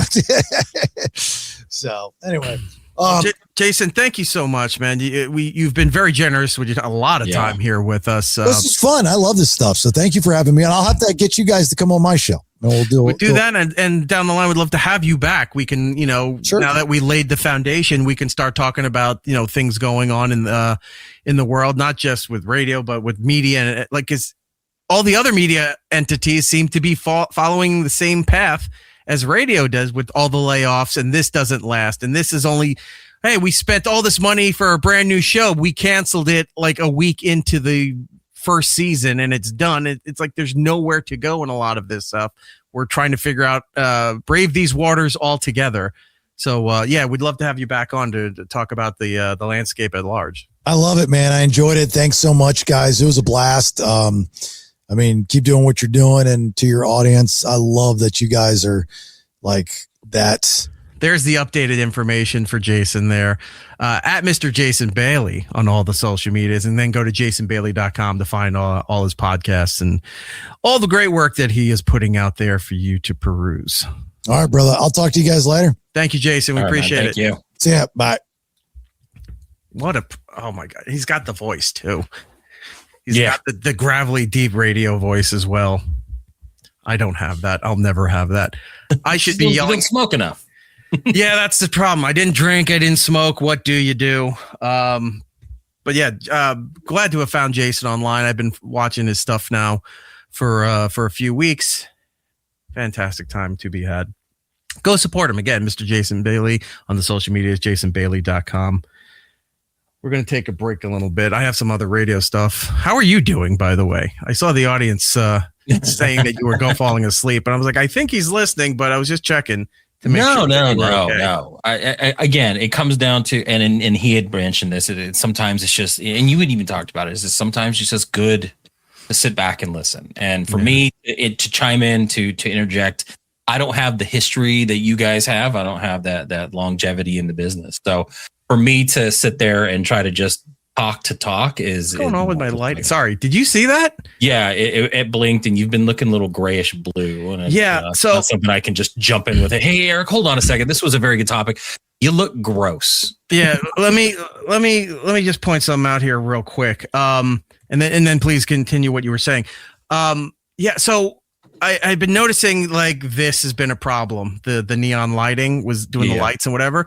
So I was researching. I was actually talking to some people who deal with HD cameras and stuff. I said, well, what do you do when you have, because back in the day you would have problems if you saw a computer monitor or an old SD CRT television or anything like that. Thank you, CRT, where you'd see the lines going up, the render lines. And I'm like, what do I do with the neon? I think it's a little better than it used to be. It's not as it's not looking like it's fluctuating as enough. So I would have to go through with the adjusting frame rates and what have you, shutter speed. So I'm going down the list, bring it back. I guess I got a white balance again or something, because I noticed when we started the show, I'm like, oh my God, I look very gray. It's a little grayed out. Yeah. So it should be vivid in Technicolor. Yeah. And I didn't notice it until a little bit later. And frankly, I just don't pay enough attention to you. So it's just one of those things I should have probably made. So no, I apologize.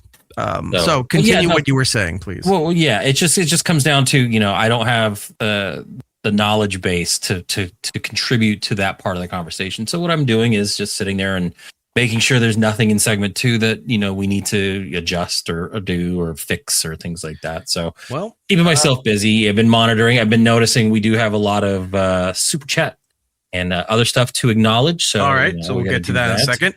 Just to bookend this whole thing, I finished the bum root beer. Nice. There is not a bad aftertaste. I don't taste chemicals while drinking this. Is it overly sweet like Ghost? Because you know how Ghost tends to be really sweet. It depends. Like I will not sit here and allow you to besmirch the good name of Ghost Welch's grape juice. That's fantastic. Was one of my favorites. Right. But I understand what you're saying. Like they have that sour strip, which I don't like. Any of the Warhead flavors, I don't bother. I know sour watermelon's the big thing for the summer. Not really for me. This is very, it's hard to say, smooth. It's got that smoothness of root beer. It tasted like I was getting the foam from root beer, which I don't know how they pull that off. I'm amazed how good this is. Okay. Yeah, I've seen that at the local Quick Trip over by me, but they don't always have it in the actual main case where they have that wall of energy drinks. Right. It's usually in this weird little, they have this like kind of almost like middle section of, off-brand energy drinks. I've seen the Gorilla Mind thing that you have had a few of, and I see those in there. And then you can get deli sandwiches. The first time we were talking about it, I had somebody text me and he was saying it's like he found these in Walmart. So I guess Walmart carries these. So root beer was good. Next time we'll try the Dr. Pepper and then move on. Very cool. All right. You said we had super chats. Let me open up that we have window. All kinds of stuff in there. What is this? Double as 2380. $5 super chat. Thank you very much, sir or madam, whatever the case may be. In my opinion, the last true broadcaster who is sadly no longer broadcasting in the business is Todd Pettengill. What a legend. E-Rock comment. Oh, you're just joshing us. I know that cannot be true for anybody there. Oh my God. Right. Visiting from the Shuli Network, Dan Varney. He has been on a internet legend. Tonight. Dan Varney's in here gifting 5 memberships to those of you lucky enough in the chat, but also another 5 memberships. Yeah, keep going. Everybody in the chat. Wait, are we going for 3? A third round of 15 memberships. Thank you, Dan Varney. So the kindness that you're issuing to all the people in here who were shitting on me for talking radio for so long. There is a little bit of backstory because I've been asleep. I've been following along in the chat, and he's been great. He's been gifting stuff. I was gifted a membership to my own channel here by Dan, so I appreciate you, Dan. I don't know if you have access to the channel. You shouldn't need a membership, don't you? I don't know. All I know is that I was on the list, and I don't know. Again, I don't know how this works as far as gifting goes. Is just the luck of the draw, but poor Kip was left out of the draw, and one of the hosts of the show got his own membership to his own channel. Sorry, Kip. I think you've got admin or something. I should have admin. You shouldn't be on that list. Yeah. Oh, I apologize, Kip. But let me, I think Kip got his own eventually. I think in the third round. So. There we go. Kip became a YouTube. Wait, twice he became a YouTube member? Maybe he paid for his. I don't know. Who knows? Oh, he bought. He got his own. He got his own. Okay, Kip, we appreciate. You know what? For the next month, then let me know if it runs out. I'll see what I can do for you, pal. You should have been taken care of. And Chris is saying that Jordan was. Oh, hold on. Whoa. Sorry, double as 2380 again. With a $1.380 there for a super sticker. Yeah, I don't know. The super stickers don't show up in here unless that's what it is. It just says, "Hey, they donated." That's it. Whatever it is, we appreciate you very, very much. Thank you for doing that. What happened to the thing from Chris? Oh, no, it was just more of someone put a mirror under Jordan's nose just to see if I was awake. And again, it does tend to look like if I'm looking down and typing that I'm not. Yeah, Chris was a little punch drunk in the chat there. I had to turn the chat off at one point. I'm like, I can't keep looking at this. That's so funny. But I turned it back on when you said there were super chats. So very, very much appreciate all you guys. Yes, thank you very much. Around and hanging out. All right, we're going to do a couple more radio things before we go to break here with segment 1. We didn't get to the eclipse stuff, but the eclipse was having to have a lot of cool footage. Maybe we'll do it next week. The sun will be there tomorrow. I have a correction for next week too. We were talking about songs being made into 80s versions. Yes. And I said Post Malone's The Middle, and it wasn't Post Malone. It was Zed. Is the name of the artist? Had a song. Why don't you meet me in the middle? That song? Yeah. So it's his song with a couple other people. I had it wrong. But I also went and pulled those 80s versions that I was telling you about. There's a Post Malone version and there's the Zed version of two different songs. I pulled those. And I have some other 80s songs that I know from an account that I found out that you follow as well, that I'm going to pull some choice clips. So we'll do What If the 80s Did This next week. And the funny thing is that because I've found it and do this stuff, we have had conversations where it's like you want to bring stuff to the show, you get a little disappointed that either I'll see it first or Rob goes in and ruins it like you ruined Spider-Man. So I didn't ruin Spider-Man. Even though I follow some of this stuff, when I see it come up, I actually go past it or I don't watch because there's that chance that you're going to want to bring it. So, for the show, I choose if you to find not stuff, live my please, life. if you find stuff, please. I'll send stuff your way for sure. But send it this way because then, especially if there's crossing the streams here with the same accounts, I'll present it as such. But it's always good to have all that material come in. Oh, we got plenty of that. But so I screwed up on that, but I'll have the corrections. Okay. We'll have that for you. I'm sure Zed's not going to be at another time here. We had all this other radio stuff. All right, well, guess we'll have to save it for. Oh no, I promised the Sirius XM thing. And then we'll go. Okay. Or should we save that for next week? Let's see. Let me check. I'm looking at the time. Yeah, we should save it for next week. Yeah, we can hold off. We can do some more. Okay. We're going to go take a break. When we come back, we're going to do segment 2, television, movies, streaming updates, all of that fun stuff. What we've been up to. Be right back.